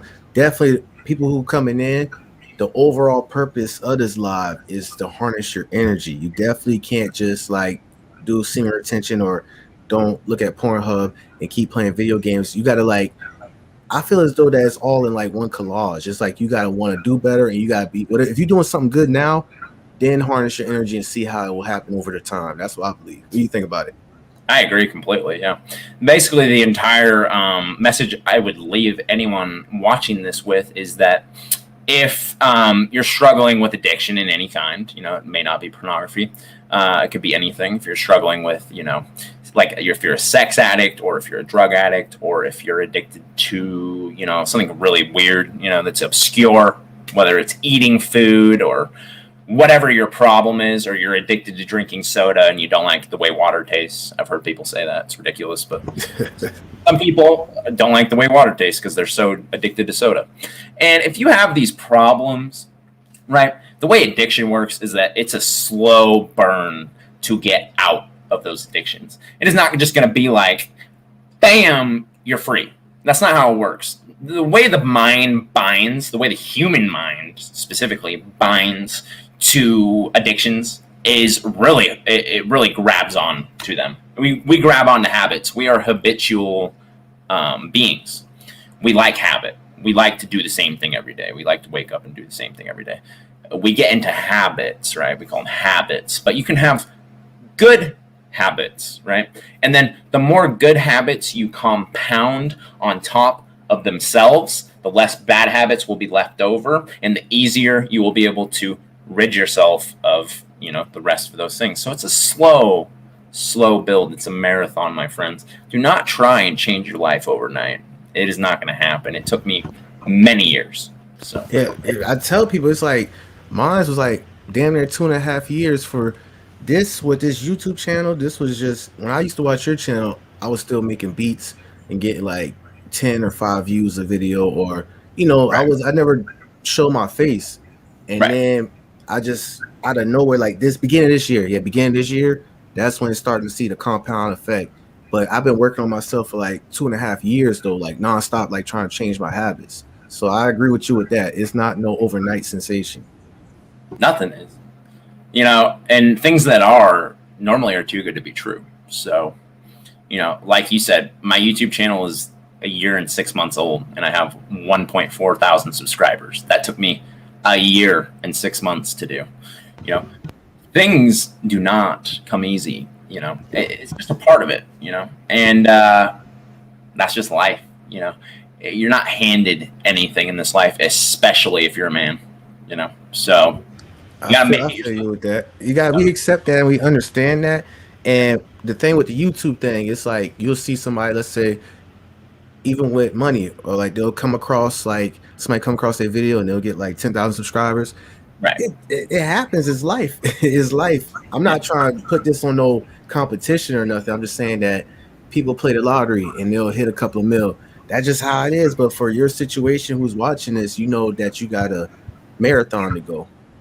Yeah, not to get religious, but my dad has an interesting perspective on this. He says, people like me and you, we weren't meant to be given a whole lot at once. We were made to earn it. Otherwise, it would have tainted us and ruined us as men. Because if I were to just have been given $1 million at 20 years old, when I was 20, I would have spent all that. I guarantee you. When I was 20 in that mindset, now 5 years later, when I was 20, I would have spent every dime of that $1 million, and I would have not invested any of it. You know? Ooh, is it true? Is it true that the man, they said scientifically, you know, they said a man's brain is not fully developed until they're 25? Do you believe in that? That's what this book says. But This is the book. Okay. I don't. I would say probably be pretty careful with the things that you do up until you're 25, because the way the brain develops as a human, anyway, our brain development, since we have the biggest brains basically in the animal planet, we take a lot longer time to develop than any other animal that exists. You know, we have like you said, an 18 to 25 year incubation period where we are basically turning into whom we will be. And every single thing and every single action that you do inside of that time period and past it. But the most crucial time in human brain growth is in adolescence. And if you are constantly watching pornography and constantly getting fucked up and doing drugs and constantly looking at social media, you're going to mess yourself up when you're an adult. That's just bottom line. You're going to become an adult and you're going to go, I don't have an attention span. I don't have any energy to do anything. And I'm depressed, stressed, and anxious. And you're going to go, why? And I just told you why. That's when the prescriptions start to come in. Exactly. And you try and take an antidepressant, and then I could trickle out the web of what could happen when you do that, but nothing good, I promise you. So, or they'll put you on antidepressant and speed at the same damn time. Yeah, it's nuts. And hey, some people got a chemical imbalance, so it's understandable. But what you saying that leads up to that, you know, to the average Joe, is really no good. It's like you created yourself to be like that. You wasn't like, you know, kind of cognitive function impaired or nothing. Yeah, it's like your own fault. But then since you're so used to all this like excess pleasure, you just go, well, why can't I just fix this with a pill? But that's not the way it works. Oh, here we go, that magic pill trick thing again. Oh man, it's like no pills. I don't know, America Western indoctrination. You ask, it's just the pill. Pill. And a lot of people think like that, and a lot of people trust their doctors completely, like completely. They don't even question the doctors. You know, I question the doctor. I'm trying to figure out when it's like we have a cognitive dissonance when, like, let's say if you go to a doctor and let's say if the doctor's overweight and is telling you about eating, like, you get what I'm saying? Like, does that click in your head? It's like, hold up. Be like if I had this channel and I was just busting nuts to porn every day. You know what I mean? Equivalent to that. It's like you preaching. There's actually people on the YouTube community who do the no-fap semen retention, and they blow up and they get girls that, you know, be around because, you know, they see that, or they probably follow their channel and they preaching this no-fap and all that, and they get caught with a girl or something. It's just whatever. You know what I'm saying? They get exposed. So or they're lying the whole time. I've seen that happen where they're just completely lying. And then they come back and they're like, I lied. And then they get backlash and they're like, why does everybody hate me? And you're like, well, you just lied. Yeah, it's social media. We're in a time where social media, put it this way, let's say if somebody get beat up in school, it stays in school, you know, or your neighborhood. But Now I got a younger brother. Oh man, I'm glad I didn't came around that time. You get beat up in school now. It's on World Star Hip Hop. It's on the Shade Room. It's on YouTube. It's a meme. Oh man, it's just crazy. It's like I wouldn't be able to handle that. Like it'll make you want to do animalistic reaction, like just wild out. Oh yeah, that would be too much pressure, man. Especially as a young kid, having to deal with that kind of stuff, and then your entire school sees it or whatever. People you don't know see it. Yeah, it's insanity. How old are you? 25. I'll be 26 in 3 days. I'll be 26. Oh, well, happy early birthday. Yeah, appreciate it. That's cool. Yeah, so we're around the same age. Yeah, we are. So me and you kind of grew up in the same era then. So we were kind of, I like to say this, we were like tree houses and then internet. That was like our, we had like outside, play outside, and then bam, internet. That was just like kind of our golden era. And it was just bam, fuck you, internet. And, we just had to deal with it, the way it came. And luckily, there weren't even analytics back in the early days of Instagram. They didn't know all these things about people beforehand because they didn't have the systems in place to harvest all the data. So when we were kids growing up with social media, it was a free place for the most part where there weren't like robot machine AIs that were like working against you to try and get you to buy shit or to try and get you to watch porn. None of that existed. Yeah, none of that existed. So we grew up in a time of, where the first YouTube video was just like a cat fucking dancing, Yeah, exactly. Now these kids they have TikTok, which I talk so much shit about TikTok. I hate TikTok. I think it is basically, I think it's an ADHD generator. The fact that it's a constant video going, bam, new video, new video, new video. I think that just destroys your attention span. And the challenges behind it too. Yeah. Crazy. Yeah. And it's just like that instant boom gratification. And that's what social media has degraded into for this younger generation is just immediate, constant, boom, boom, there you go, boom, more videos, more videos, more videos. And it's literally just some full-grown woman shaking her ass in front of a camera to some silly song. And that's what they're watching all day. And they take trips to the bathroom off it. It gets real heck. But back to our time, you're right. I come from a time where I used to get upset if I had to stay inside the house. Like, what? Like, you mean I had to stay inside the house as a kid? Oh, man. Oh, I could just still feel as a grown man to this day the rage of that shit. Or I had to wait till like 10 in the morning to leave outside. Nowadays, shit, I stay inside the house. I'm on punishment. Okay, great. Call of Duty, pull up the internet and everything. But do you believe our era is the golden era because it's like from the tree house to the internet, and it's like interchange. It's like we know how to disconnect and we know how to connect also. We're the last generation before the smartphone. Like we got the smartphone when we had the somewhat of the mental capacity to use it. Now 2-year-olds are being given iPads. So I see it. Yeah, with Dre Beats headphones on too. Exactly. And we got lucky. I think the iPhone 4 got created when I was like 11 or 12 or something. Yeah. So we got lucky. We got that best of both worlds. Exactly. Where our minds weren't grown on technology. I think that's why after we're done with this podcast, I can just shut my computer off and go do something else if I want to. Yeah. Now, someone that was born 10 years after us, first of all, I don't even think they would have the attention span to do an hour and 40-minute podcast, let alone the capacity to even come up with intelligent thought like we are.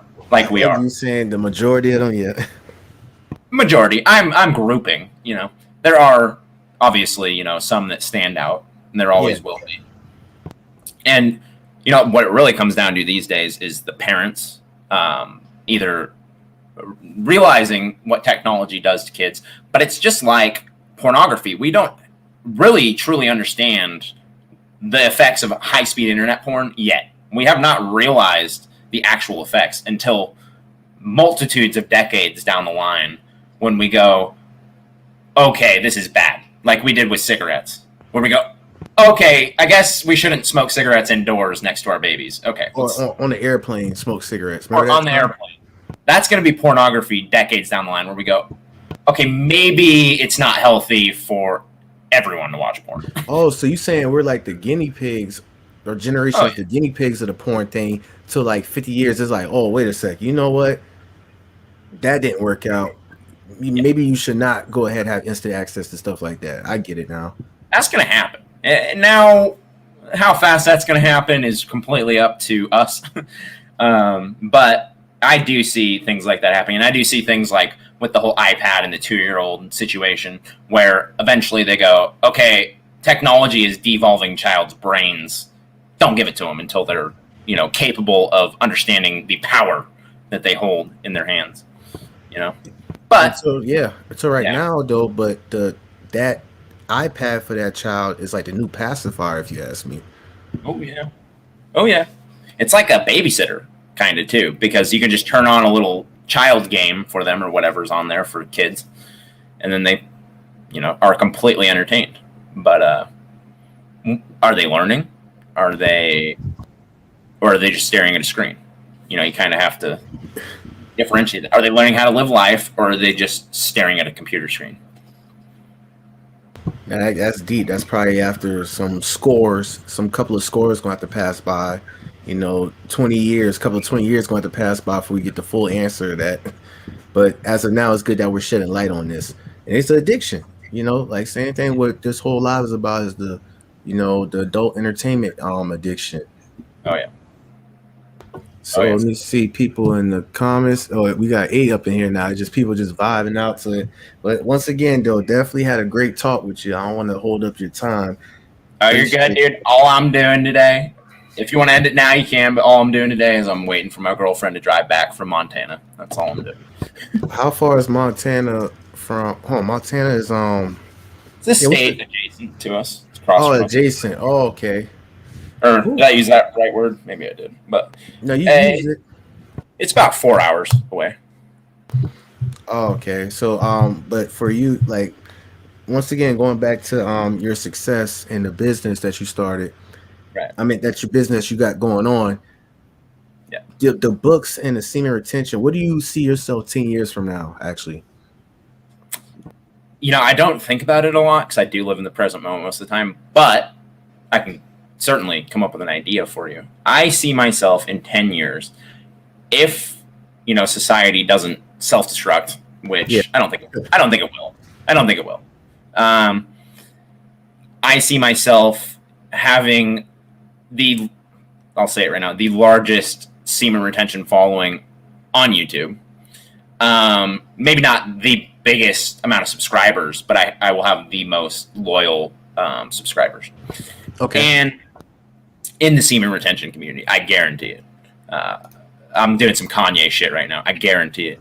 Okay, I get it. So you're saying most engagers. That's what you're trying to say? Yeah. Okay. Yeah. The most engaged community inside of the semen retention I will have. Because I'll tell you why. I'm honest. That's it. That's all it comes down to. I'm completely transparent. And if you can do that, you can be completely transparent. People will eventually resonate with you. They will. It's just a part of. So it's not like no get rich quick scheme. It's like you being authentic. It's like an orbit. They'll come back around to it, and it's always going to be. That's going to be the foundation of this whole thing, if you ask me. Just being honesty. Yeah, I agree with that too. Same over here. It's like this platform. People who support it's a lot of this and a lot of that, but it's all for just the betterment, like just bettering yourself as an individual. Yeah, it is for sure. And it's cool that me and you are doing a podcast because actually I don't like to say the semen retention community, but that's literally what it is. It just sounds weird to me. But within the semen retention community, nobody does podcasts together. It's really weird. There's like this gatekeeping of their channels where they don't want to involve themselves with anyone else. It's really weird. I don't get it. It's like probably imposter syndrome or something. It's like they don't want to get Wow, that's crazy. I did not know that. And They're what in the chat, what he's talking about is people who's saying people who have these YouTube channels, like what is it, like spiritual soul kind of? Do you think? well, there. If you look up, if you just type in semen retention on YouTube, and you'll see the big guys. Um, a lot of them, they don't want to collaborate at all. They which I get it, but I enjoy talking to people and I enjoy different perspectives. So it kind of upsets me, you know. But yeah, if you type in semen retention on YouTube, you'll see the bigger guys at the top. I don't want to mention any names because not everybody's like Oh, that. Not everyone. Elliot Holst, you got Well, Elliot Holtz is Johnson Young. actually he's his own thing. He doesn't. He's like a fitness guy, but yeah. I mean, let's see. I'm not. I probably shouldn't name any names, but Oh, what's his name? His name is called. Dang, I forgot. He be doing the alpha male stuff and all that. His name is called. Dang, I be seeing him on my news. He seeing retention. He be doing the alpha. What is it? AMS. I feel like I know who you're talking about. You know what I'm talking about? Like he be doing the. Is it Steph something? Steph is cold. That's what it is. Steph is cold. Yeah, Okay, that's what I'm seeing right now. Yeah, Steph is cold is cool. What's weird though is, like I said, there's like this gatekeeping around semen retention, and I've actually had people that I've reached out to do podcasts with say, "Talk to me when you have more subscribers." I've literally had people say that to me. Talk to me when you have more subscribers, and So he he had do that? Wow. one of the guys legitimately had less subscribers than you do. He had like 800 more subscribers than I did, and he was like, "Talk to me when you have more subscribers." I was like, "Are you serious?" He said, "It's not worth my time." I'm like, it's not about time. It's about doing a podcast and just having fun. But you know, Wow, that's not crazy. not everybody thinks like that. Nah, But yeah, I think numbers there game. is yeah, there just is there's gatekeeping behind it for sure because it's like this. Everyone thinks it's this secret, you know, success serum or whatever. You know, like it's snake oil is what it is. All you do, stop watching porn, stop masturbating. It's pretty easy, but everyone has their own ideologies, and you know, you'd be surprised how many guys that started semen retention channels and get caught lying about something. It's just ridiculous. And they shut their channel down. It's so many because when I looked it up on the search, it's like new faces, and I'm looking at what was that other guy? I forgot his name, Yeah. but it's something about not Oracle, but it was like a plant or something. His channel got shut down, and Right. it'd be people who be trying to expose each other on there, and it's starting to get weird because it's like another guy, who's a semen retention guy. He's doing a reaction to another guy and talking about Oh, look at this dog, like da da da. It's like, whoa, that's weird, man. I don't be doing all that now. Just trying to analyze the whole situation of that. I only did. I'll be honest. I only did one video like that recently, and it was this guy I actually sent money to for him to buy his first mic because he was Oh. homeless. He was homeless, and he bought something with it. I can't remember. He bought some kind of equipment to get going, and I saw like potential in him. And his YouTube channel blew up way more than mine. And then I came back. I didn't even pay any attention to his YouTube channel for the longest time. His name's actually Coach Davis. I'll just say it because I already have a video, like just slamming him. But anyway, It's too old, but go ahead. anyway, he lied to all the subscribers and was watching porn, and Wow. came out and said it. He's like, "Hey, I did it, but fuck all of you. Like, I'm gonna do what I want." You know, kind of shit. And he's from Brooklyn, New York, and he lives in the ghetto. He lives in a place that's dangerous.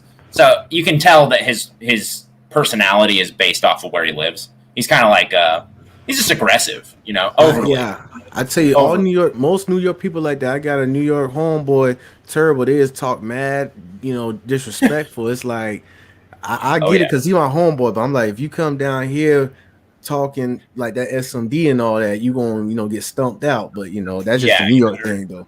You better. It is a New York thing. I've worked with a lot of guys from New York too, and they're just constantly talking. Yeah, but anyway, I made a video about him because I helped him out at first, but then he started lying to all of his subscribers, and then acted like it wasn't a big deal, and then just kept being an a-hole. And then I went to go comment on one of his on one of his community posts because he was totally giving in to the negativity, and I was just like, dude, I forget what I said, but it was something along the lines of, just forget about him, you know? And then he just totally laid into me. And then I just made a video because he was claiming he was making a bunch of money off YouTube. But you can actually go look at, what is it? Like, I forget what it's called. But you can look up people's income on YouTube. It's a yeah, pretty much, yeah. They have all the data for it. And I just straight up, I did a live stream and I just like compared our data. And I'm not, I don't care about money on YouTube, but I made like double what he does on YouTube. And he was just like, and then I just made fun of him basically. I shouldn't have done that though. I shouldn't have done that. That's the only video I've ever done like that. But he just asked for it. He was just talking so much crap. I was like, I'm just going to expose you. That's understandable. Literally right before that, I made a video defending him. So it was kind of like this weird duality where I totally defended him. And I said, hey, at least he's being honest, guys. And then he got mad about that video and started talking shit about me. Because I made a video like defending him. And he just didn't take it that way at all. And then I just came back and I was like, all right, fuck this guy. Shot himself in the foot. But yeah, health, thin, opulence. That's the guy. H2O. That guy. Oh, that guy's got a lot of he's got a lot of drama surrounding him actually. Surrounding him? What do you mean, like in person? I think just in the YouTube community. I don't know about in person, but he did delete his channel. I think I don't know if he reinstated. I believe so because I used to watch his channel, and then I used to watch him like he was going through the struggles. I'm like, okay, this brother doing his thing. And then somebody exposed him, and he just deleted that channel. And I'm like, wow, him and a couple of other people. And he had a big following. He was like the biggest no-fap guy or semen retention guy. He was like the fastest growing one. Yeah, that's what it was. Because I remember I saw him because he was leaving the gym. And that's why I was doing like, you know, a little videos of like working out. And then he was like, I left the gym. And then he brought up semen retention. And he was like, day 2, day 3, I left the gym. I'm like, all right, he blowing up. And then all of a sudden, he just went blank. And then he came back. This is embarrassing. It's just embarrassing. Just be honest with yourself, honestly. That's all I got to say. Yeah, it was kind of a weird situation. Especially, it's just the internet at the end of the day. Like, it's not a big deal. But when you do something like that, it's kind of like, it makes you just question your own character. Or at least it should. Because all you got to do is do what I do and go, hey, I busted a nut to my channel. Like, if I just mention it in a live stream and I go, yeah, I did it, you know. And then you move on with your life. you don't got to hide from your subscribers or lie about what you're doing. You just say, hey, I did this. Now, if I were to watch porn, it would be way harder for me to say that to my subscribers, but I don't. So I don't have anything to hide. I have no shame, you know. That number thing, that's what I think is the problem. Because the main purpose is, you know, to better yourself. I think once they put the 300s and 400s and all that, and then once they actually slip, I kind of understand now. Messes with your head, and that's why I said earlier in this podcast that I stopped doing it because I was putting so much pressure on myself. And then I remember at day 124, I relapsed with my girlfriend. Beautiful woman. I should have no shame having sex with my beautiful girlfriend. But that day, I felt like shit because I had this pressure on me that I was at like 4 months with absolute perfect celibacy, no sex at all, right? Basically. No, really no sex at all, like not even a single sexual act for 4 months. And then, I find this girl who's amazing. Like, she just comes into my life like a fucking, like it's like a movie. She just like floated in. She was like, hey, what's up? I'm here to save you. Not really, but anyway. That day, I shouldn't have felt bad about it, but I felt like a total piece of shit for no reason. I was like, God, I'm like the worst person ever. And then I had to go on my YouTube channel and like say, yeah, I relapsed. And I literally said that in that word, I relapsed with my girlfriend. And I actually deleted that video because I realized how stupid it was for me to consider having sex with my beautiful girlfriend a relapse. And that's how brainwashed I got by the semen retention community. You becoming like, it's that internet stuff, man. It's like messes with your head. Like same thing with the red pill stuff. It's like they be on some shit like, oh, you took her out on a date for the second time and you ain't get the draws, dude. What's wrong with you, man? And then you got you gotta get out of that. I'm glad you snap out of that. Oh man, I was so into that shit, man. That's what was propelling my my degeneracy when I was in my early 20s before I met my amazing girlfriend now.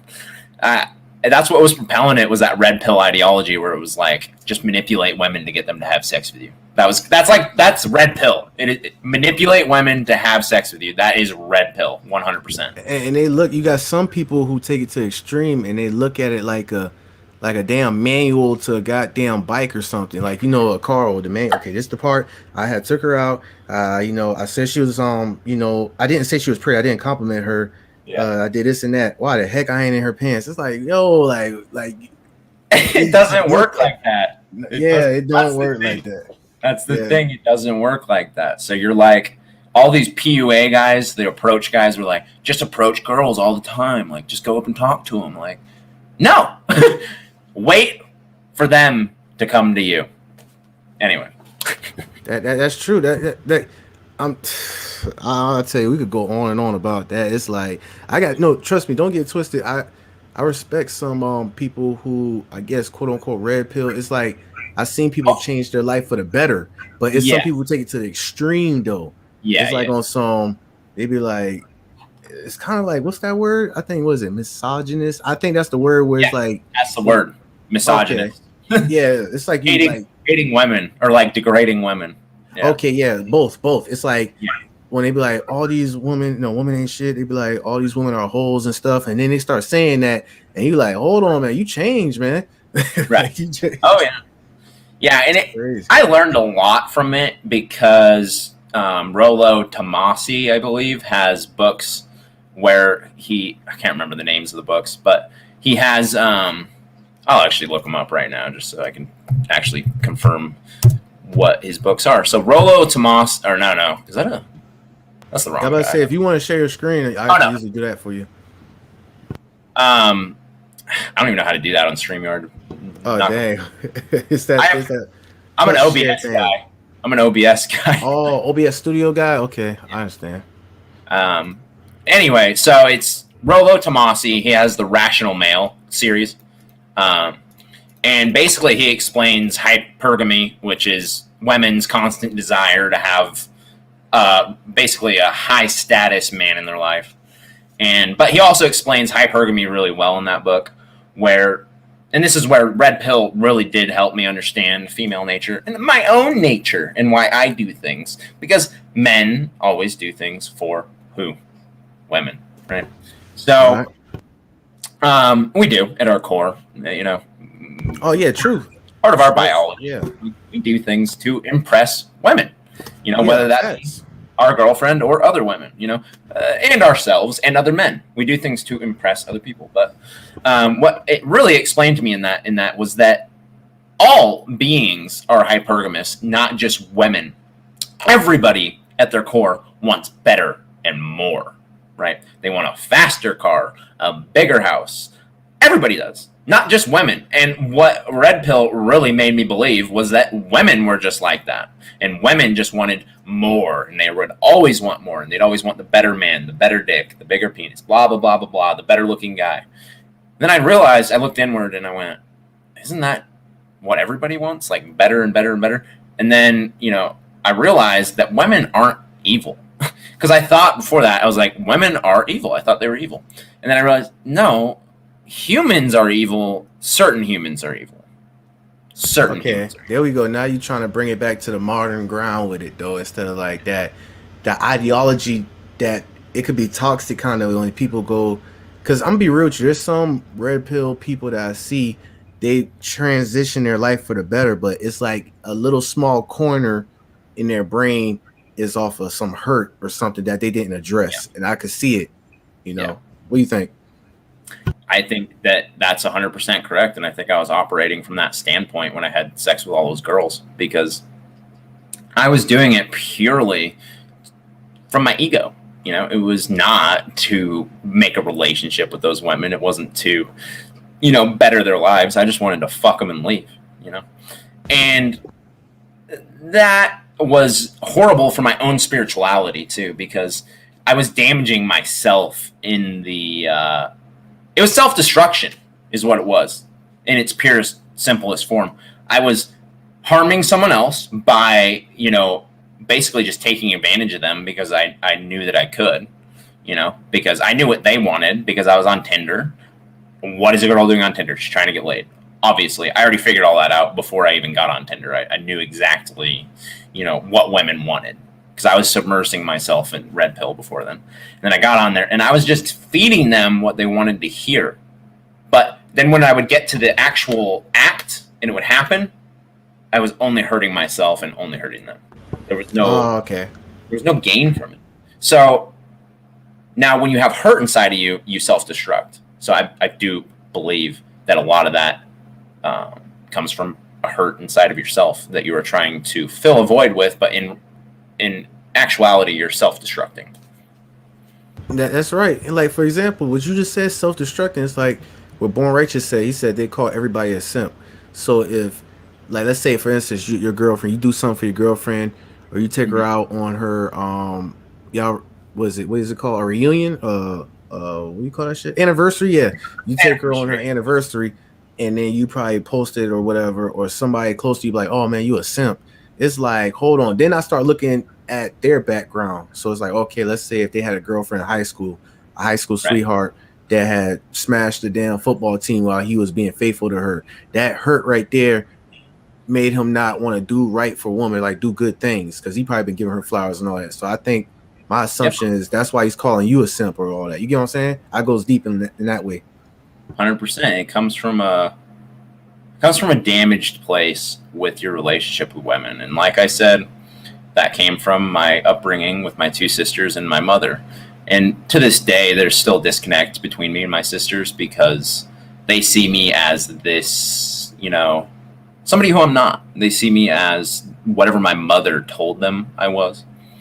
And that continues, to this day. That kind of damage is still here today. But I've put so much energy into changing my own self that I can see when my sister actually won't even call my dad, and she'll just call him Eric, whereas that's dad to me.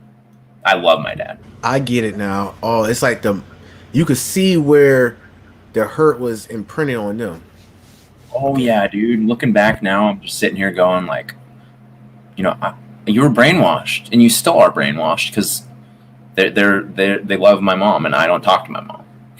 So there's certain things that still continue from my childhood, but like I said, I put so much energy into making myself not only a desirable person to be around, but I put so much energy into creating a space around myself as well, and creating relationships with people that are quality, right? So I've spent so much time doing all these things and just bettering my life.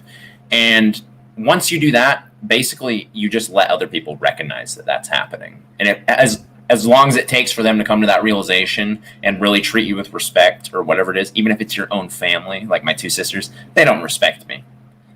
They don't respect me. They don't respect me like I am actually respected by people I know. They don't respect me like that.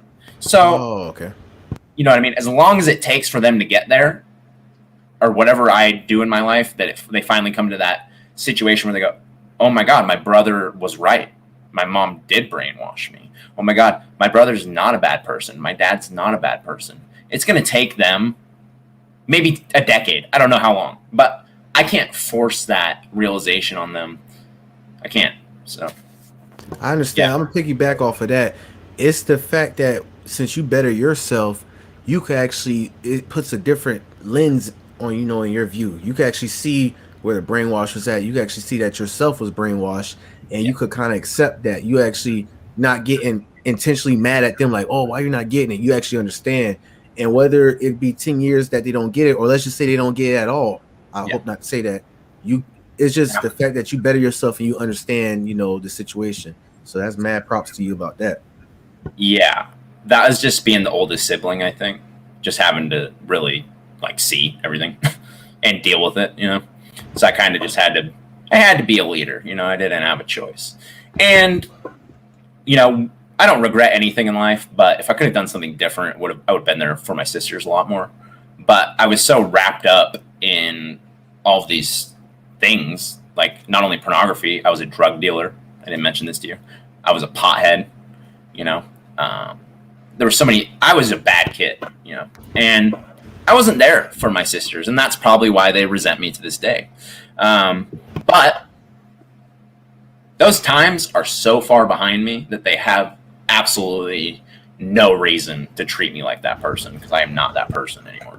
Oh, I get it now. It's like the guilt trip kind of they want to like, oh, but you could have used that as, oh, they already think I'm a bad person, so screw it. I might as well be a bad person and just keep being in your old ways. But you had went against it. Yeah. But what they didn't understand, Young Grump, was I was trying to get rich.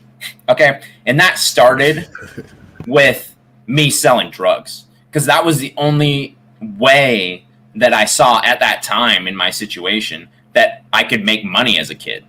And I had a job. I've had a job since I was 15 years old. I started dishwashing, right? And that's when my drug dealing career took off, when I entered the kitchen space, right? Because in kitchens, everyone does drugs. Everybody.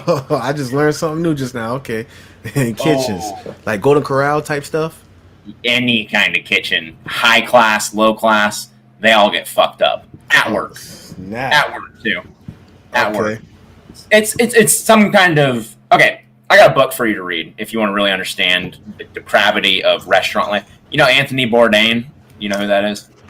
I'm about to say only chef I know is like Hell's Kitchen chef. Okay, so Anthony Bourdain was on the celebrity level of Gordon Ramsay, but Anthony Bourdain, yeah. So his book Hell's Kitchen, or sorry, not Hell's Kitchen. You just messed up my head. It is I'll go get it. Hold on. Okay, so he got Kitchen Confidential. He got. Okay, I hear you. All right, so Kitchen Confidential, that's the one right there in 2000, and he's exposing. I can't believe you heard that from all the way back there. Yeah, it's like I got this Yeti mic, and I got the mic on max, so I could hear like damn near me swallowing, drinking water, and all that. It's this one right here, yeah, Kitchen Confidential. So, yeah, one of my old coworkers actually made me buy this in an airport because this is just a great book. Honestly, if you want an adventure story, he started off cooking on an island in the Caribbean as a young kid, and pretty much just became one of the most renowned chefs in the world, and also one of the biggest TV stars in cooking. But he was also a big-time heroin addict. Oh, damn. So this entire book basically just details the crazy underbelly in the culinary world. Basically, that's what it says there. But yeah, it's a good book if you ever want to figure out what actually goes on inside of kitchens, because it's a gnarly world. And I gotta look that up. But it's such a good read. I was baffled by how good of a read it was. And I think it's only like $10 or $20 for this book. $17, but I saved that in my wish list. I probably, if it got Audible, I'll probably get the Audible also too. But the thing is though, so put it this way, in the kitchen, like if people be nice to the cashier or just nice to y'all in general on their food, is there a low possibility that their food don't get, messed with? Or I've never personally seen that happen, nor have I ever done it. But I worked at a pretty higher up place, so okay, all right, that's different. I'm talking about McDonald's or I can't speak on Wendy's or Burger King or none of those places. Okay. My girlfriend could if she were to walk through that door. She managed a Wendy's for a while, but she hasn't told me any crazy stories. But I don't know. I've never seen it happen, but the kind of debauchery that goes on inside of the kitchen, as far as employees having sex with each other and doing drugs and getting fucked up together, is astronomical. It's ridiculous. I remember I used to work at Taco Bell, and when I think about it, it's fucked up, man. That's why I don't be doing that too much. The fast food too much. You know what I'm saying? Wendy's is wild. Yeah. You've got an insider view. I'll tell you what. So I was like, I think 16, and I was working at Taco Bell, and there was this one girl, like this lady asked for I think a burrito and a Baja Blast Mountain Dew, and I remember I filled it. I filled the cup up and everything, and I was about to like hand her to the cashier. I mean through the drive-through door, and it was Okay. this other lady. She was like a damn ball. She worked with me. She was like, "Nah, I do it." So she done grabbed a drink, and she was. I'm glad I had laughed so hard to mess it up, but she turned her big behind away from the window, and she tried to drink out the cup. This is when I'm 16 now, my first job. She tried to drink out the cup, and I just couldn't take it. I lost it. I just been hollering like, "Oh my gosh!" Just like laughing hysterically, and she didn't do it. So thanks to my laughing, I saved somebody from that. You know what I'm saying? Oh, And after that, I was like, "Yo, this is crazy." So ain't no telling what else goes on. Oh yeah, I can't even imagine, dude. I can't She even imagine. trying to drink out of the drink, and you got people spit like I never seen that though. But I'm just saying, just for the fact that she literally been ballsy enough to use her fatness to cover Right. herself from the window to try to drink. Oh man, that's crazy. Boy, do I got some stories that I probably shouldn't share on YouTube, but Yeah. You might as well just probably on the back end. If it's a go, we could go ahead and bring it back up next time. I've just, I worked at a higher end restaurant, and just, the stuff I saw there. And like I said, I pretty much ended up, well, I didn't say this fully, but I ended up selling weed to like the entire staff, like every single one of them. And I was like 15 or 16, so it turned into like this. I've been an entrepreneur since the beginning of time. That was just So my. hold on real quick before you started. Was you Yeah. real trapping or fake trapping? That's what I'm trying to say. Like you sold a quarter and you think you El Chapo, or was it like? I would say I was in between. I probably had, by the time I was 18, about more money than any 18-year-old should have had. So Oh, okay, all right, go ahead. I think we're at the statute of limitations now, because this was when I was 16. Okay. Yeah. Anyway, I pretty much, how it went was I pretty much started selling weed, and then I eventually, and I've never told this story before actually, but I'm going to tell it because it needs to be told. I got into pressing Xanax. Now, I didn't do the pressing, but there was, out of Florida, a nice guy under the LLC, we'll just say SM for abbreviation. He had an LLC. And I'm very versed in drug chemistry in the drug world. So there is a drug called Adazolam, and it is identical in mechanism of action and feeling as Xanax, but it was legal when I was a kid. So it was not criminalized. It was a legal drug you could buy in mass quantities that replicated exactly the feeling of Xanax. So me being a totally misdirectioned smart child went, well, I can buy these pills for about 5 cents a pop and sell them for $4.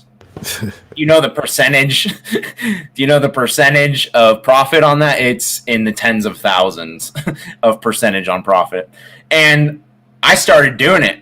I transitioned. I kind of kept selling weed a little bit because the weed kind of died down at that point, because we had like a legitimate trap house. Damn. Like, it was my cousin's house, actually. I can say all this because this happened a long time ago. Like, I don't sell drugs anymore. A long time ago. But he had an apartment, and I was still in high school. Let's all remember this. And he had an apartment, and he had graduated like 4 years ahead of me. And we were selling, a lot of weed. Let's just say that. Enough to be getting involved with people that would fucking kill us. So Crazy, man. That's how it all started. The weed died down, and I needed another way to satisfy my ego drug dealer thing I had going on, right?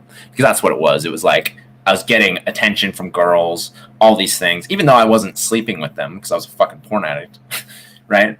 And I was totally like scared of women at that time. I was getting this ego fuel from being a drug dealer and having all these people come to me for my drugs, right? So I bought massive amounts of Adazolam in pressed pill form from a guy in Florida. He shipped it to my home, and I began pretty much flooding my entire city with that Adazolam, to the point where I would be sitting at house parties and random kids that didn't even know me or who I was, because like I said, this is the first time I've ever told this story. I was very low key. I was a good fucking drug dealer, right? And I was great at it actually, which was bad. It was bad, and that I shouldn't have been doing it. But it got to the point where I was sitting at house parties, and this drug would be being pulled out in front of me, and I knew exactly where it fucking came from, and I didn't say anything. I would just be sitting there. So you was like behind the scenes, and that you think that helped with your addiction, right? Your little porn addiction kind of on the side too?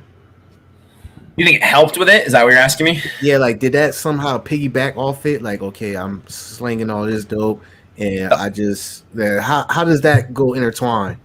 The only thing, I'm being so honest right now. You're making me be really honest. The only thing that led up to that stopping, and I gotta be careful with the name. I'm not saying any names. The only thing that led up to that point was I lost my virginity because I was buying massive amounts of weed from this guy, and he went to jail.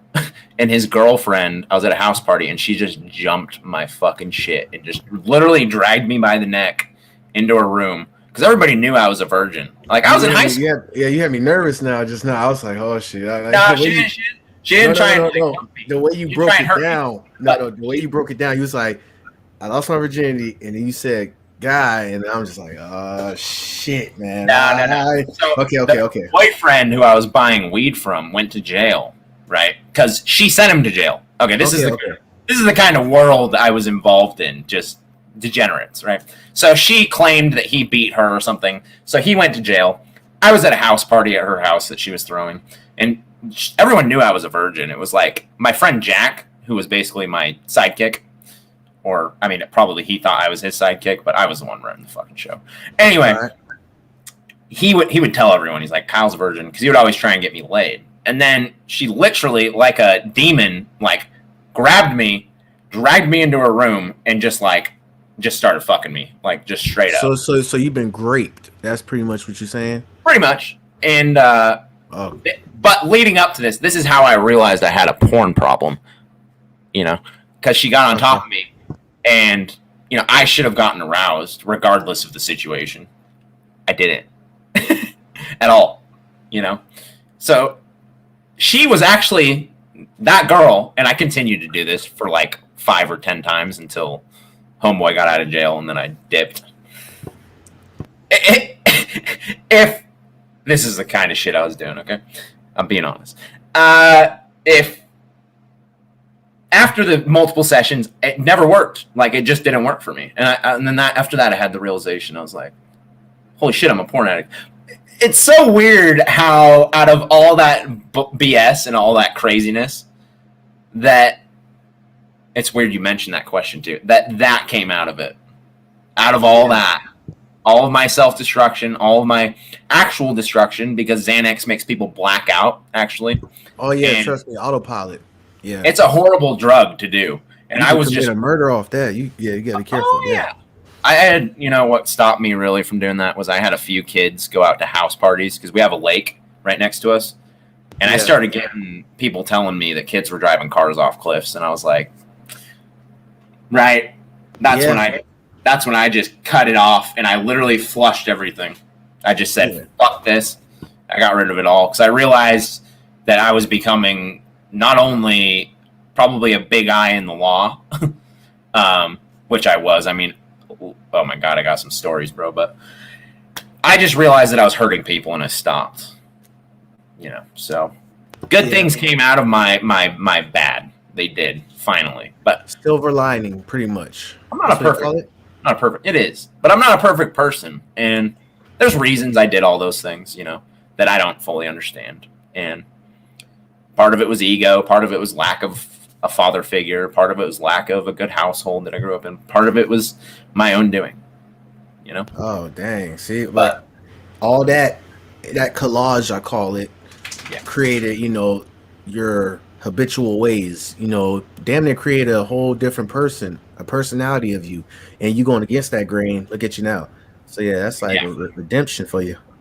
Those two people, the one I just described and the one you're talking to now, aren't even the same person. They are not. They are not the same person at all. But You sometimes be like, dang, I really did that, or like, whoa, I was wilding. I kind of had that same thing myself too. yeah, yeah, it was kind of, it just was something I didn't ever need to do, but it's something I did. And I got really lucky, guys. The person I was buying cocaine too and selling it. The person that was selling me cocaine was a police informant, and he actually shot himself in the head. Um, R.I.P. Isaiah, actually, is his name.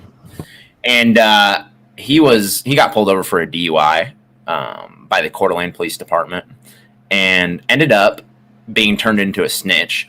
And they allowed him to continue his drug operation so long as he gave them information. And I was directly buying cocaine from him. And one night he was around the lake with one of my buddies, Billy, and he shot himself straight in the face on a head full of acid and just blew his brains out with a 40 caliber Glock. So this is in Idaho, right here. You talking about This this? Kind is of give in me that. Idaho. Yeah, this kind of give me that White Boy Rick vibe movie. You know that movie White Boy Rick? It's giving me that type of vibe up north. There's actually a movie called Kid Cannabis that's based on my town, where a kid becomes a major pot dealer and gets caught. Called Kid I Cannabis. had to look that movie up. Kid, I watched 3 movies today for the psychological analysis. Kid Cannabis.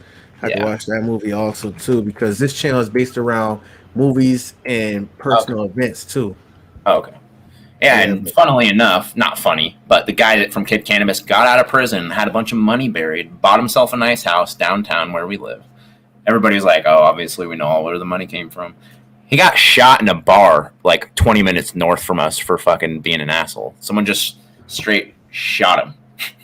Dang, he dead or he alive? He's dead. The guy from the movie. So he actually got out of prison, had a great life, and then just pissed it all away.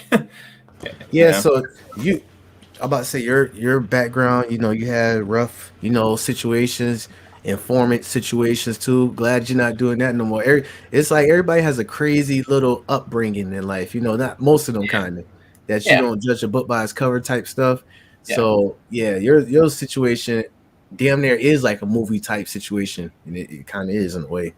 In a way, yeah. I don't really look at it like that, because I just look at it as like my mistakes. But maybe from the outside it does seem a little exciting, and it was, but at the same time it really wasn't as exciting as my life is now, because I got so much to look forward to, and I don't have to, every time I walk out that door, I don't have to worry about someone robbing me. I don't got to worry about someone fucking arresting me. I don't got to worry about none of that. Exactly. That's good too. And it's like, I'm not gonna say like movie type. It's like with your life, your background, it's like a lot of stuff was going on at once. That's what the way you explained it to me. It was like you got this and you got that, and it's like, hold on, it's like ADHD type vibe. Like you gotta do this and you gotta do that, you gotta avoid this, you gotta rob Peter to shoot, it's like damn. So there's a lot going on. There's a lot going on. I bet that you wasn't in the present moment at that time, were you back then? No way, dude. I couldn't sit still, man. I don't think. Exactly. So now how's it feel to be able to be in the present now? Oh man, it's so good. And I was just thinking about it because I took a bath today. Like, I'll keep it 100. I took a bath, and I was just sitting there going like, actually had this thought. I was like, there's no way I would have done this 5 years ago. I could not have just sitting here and laid in a bath for 20 minutes, because I would have just gotten the fuck out in like a minute, because I wasn't patient. Yeah, I've developed that patience, over time. That's part of becoming a man, though, and growing up. Yeah, that is true. Yeah, that instant gratification too, and you have that on top of that addiction, with back then with the porn thing. So it's like, you just got a lot of misfirings going on in your brain, like bad spark plugs, and it takes a while to go ahead and get them replaced and get them right. Big time. Like I said, it took multiple years. This has been and I still could fall back into that, but it's a big cow because you gas me up right now. Keeping it humble, but anyone can fall. This is what you got to remember. Anyone can fall. So I don't try and get a big ego about where I'm at in life, because like I said, if I were to start watching porn again and doing all this shit and doing drugs and selling drugs again, my life could collapse within months. But I'm a firm believer in God. I don't know what the stance on this channel is, or what your stance is, but I personally, we ain't like what's that word? I'm about to say no. We're not. What's that word? It's some word when you don't when you actually shame God or some shun God. You speak bad against it. You know what I'm saying? I forgot the word. But no, we're not that over here.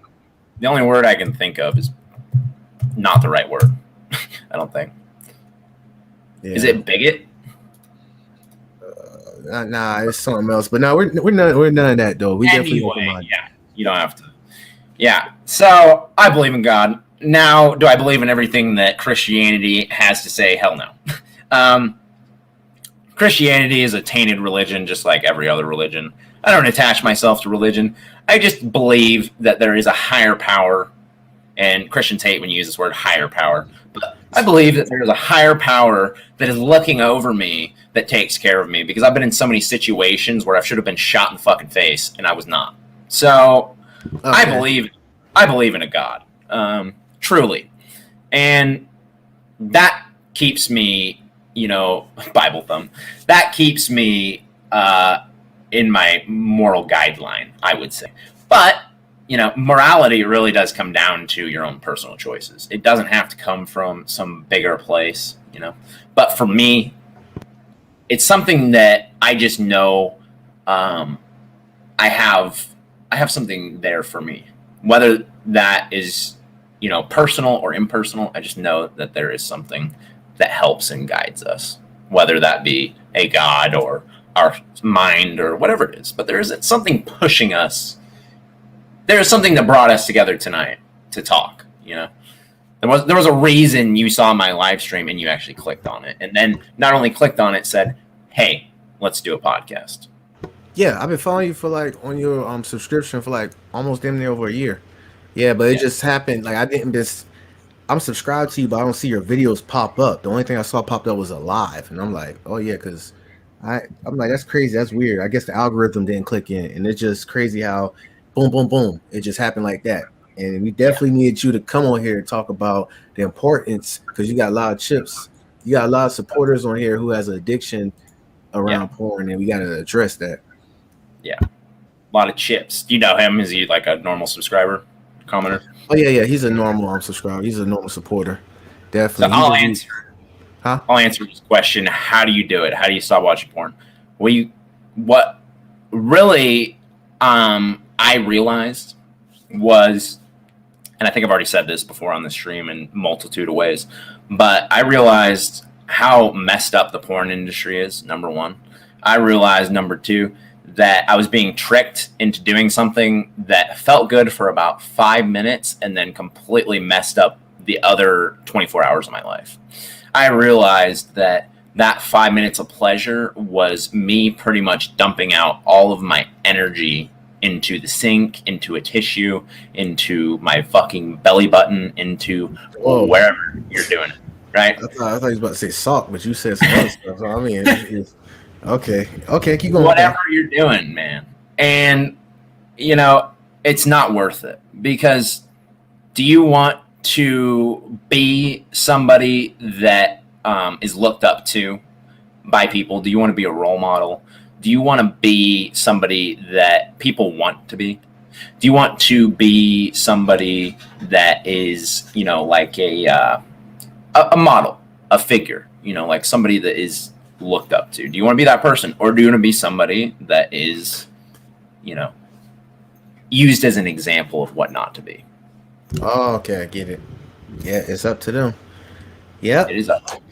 Well, I'm about to cut it real short right here. Actually, real long. I got time because I got another homeboy who's about to go live soon, and he's gonna need my assistance. But hopefully we'll be able to do this. Yeah, hopefully be able to do this again sometime down the line. Pretty much on the weekdays I post videos, and on the weekends I just go all out with the live shows. You get what I'm saying? Okay. Yeah, but I'd be down to join in again. I said I'd be down to join in, or maybe I could bring you on my channel too and interview you. Yeah, it don't matter either way. I'm cool with it. Yeah, definitely. We in contact, so we could definitely network behind the scene. This ain't gonna be the last time we see your face again. Just know that. But definitely appreciate you for stopping by and giving Yeah. intellectual property. Hopefully, you help out Lord Chips and Born Righteous up in here. See, we got somebody who said they just subscribed to you. Thank you. Yeah. Appreciate it. So, until next time, though, Kyle. All right, sir. Thank you for bringing me on. I appreciate it.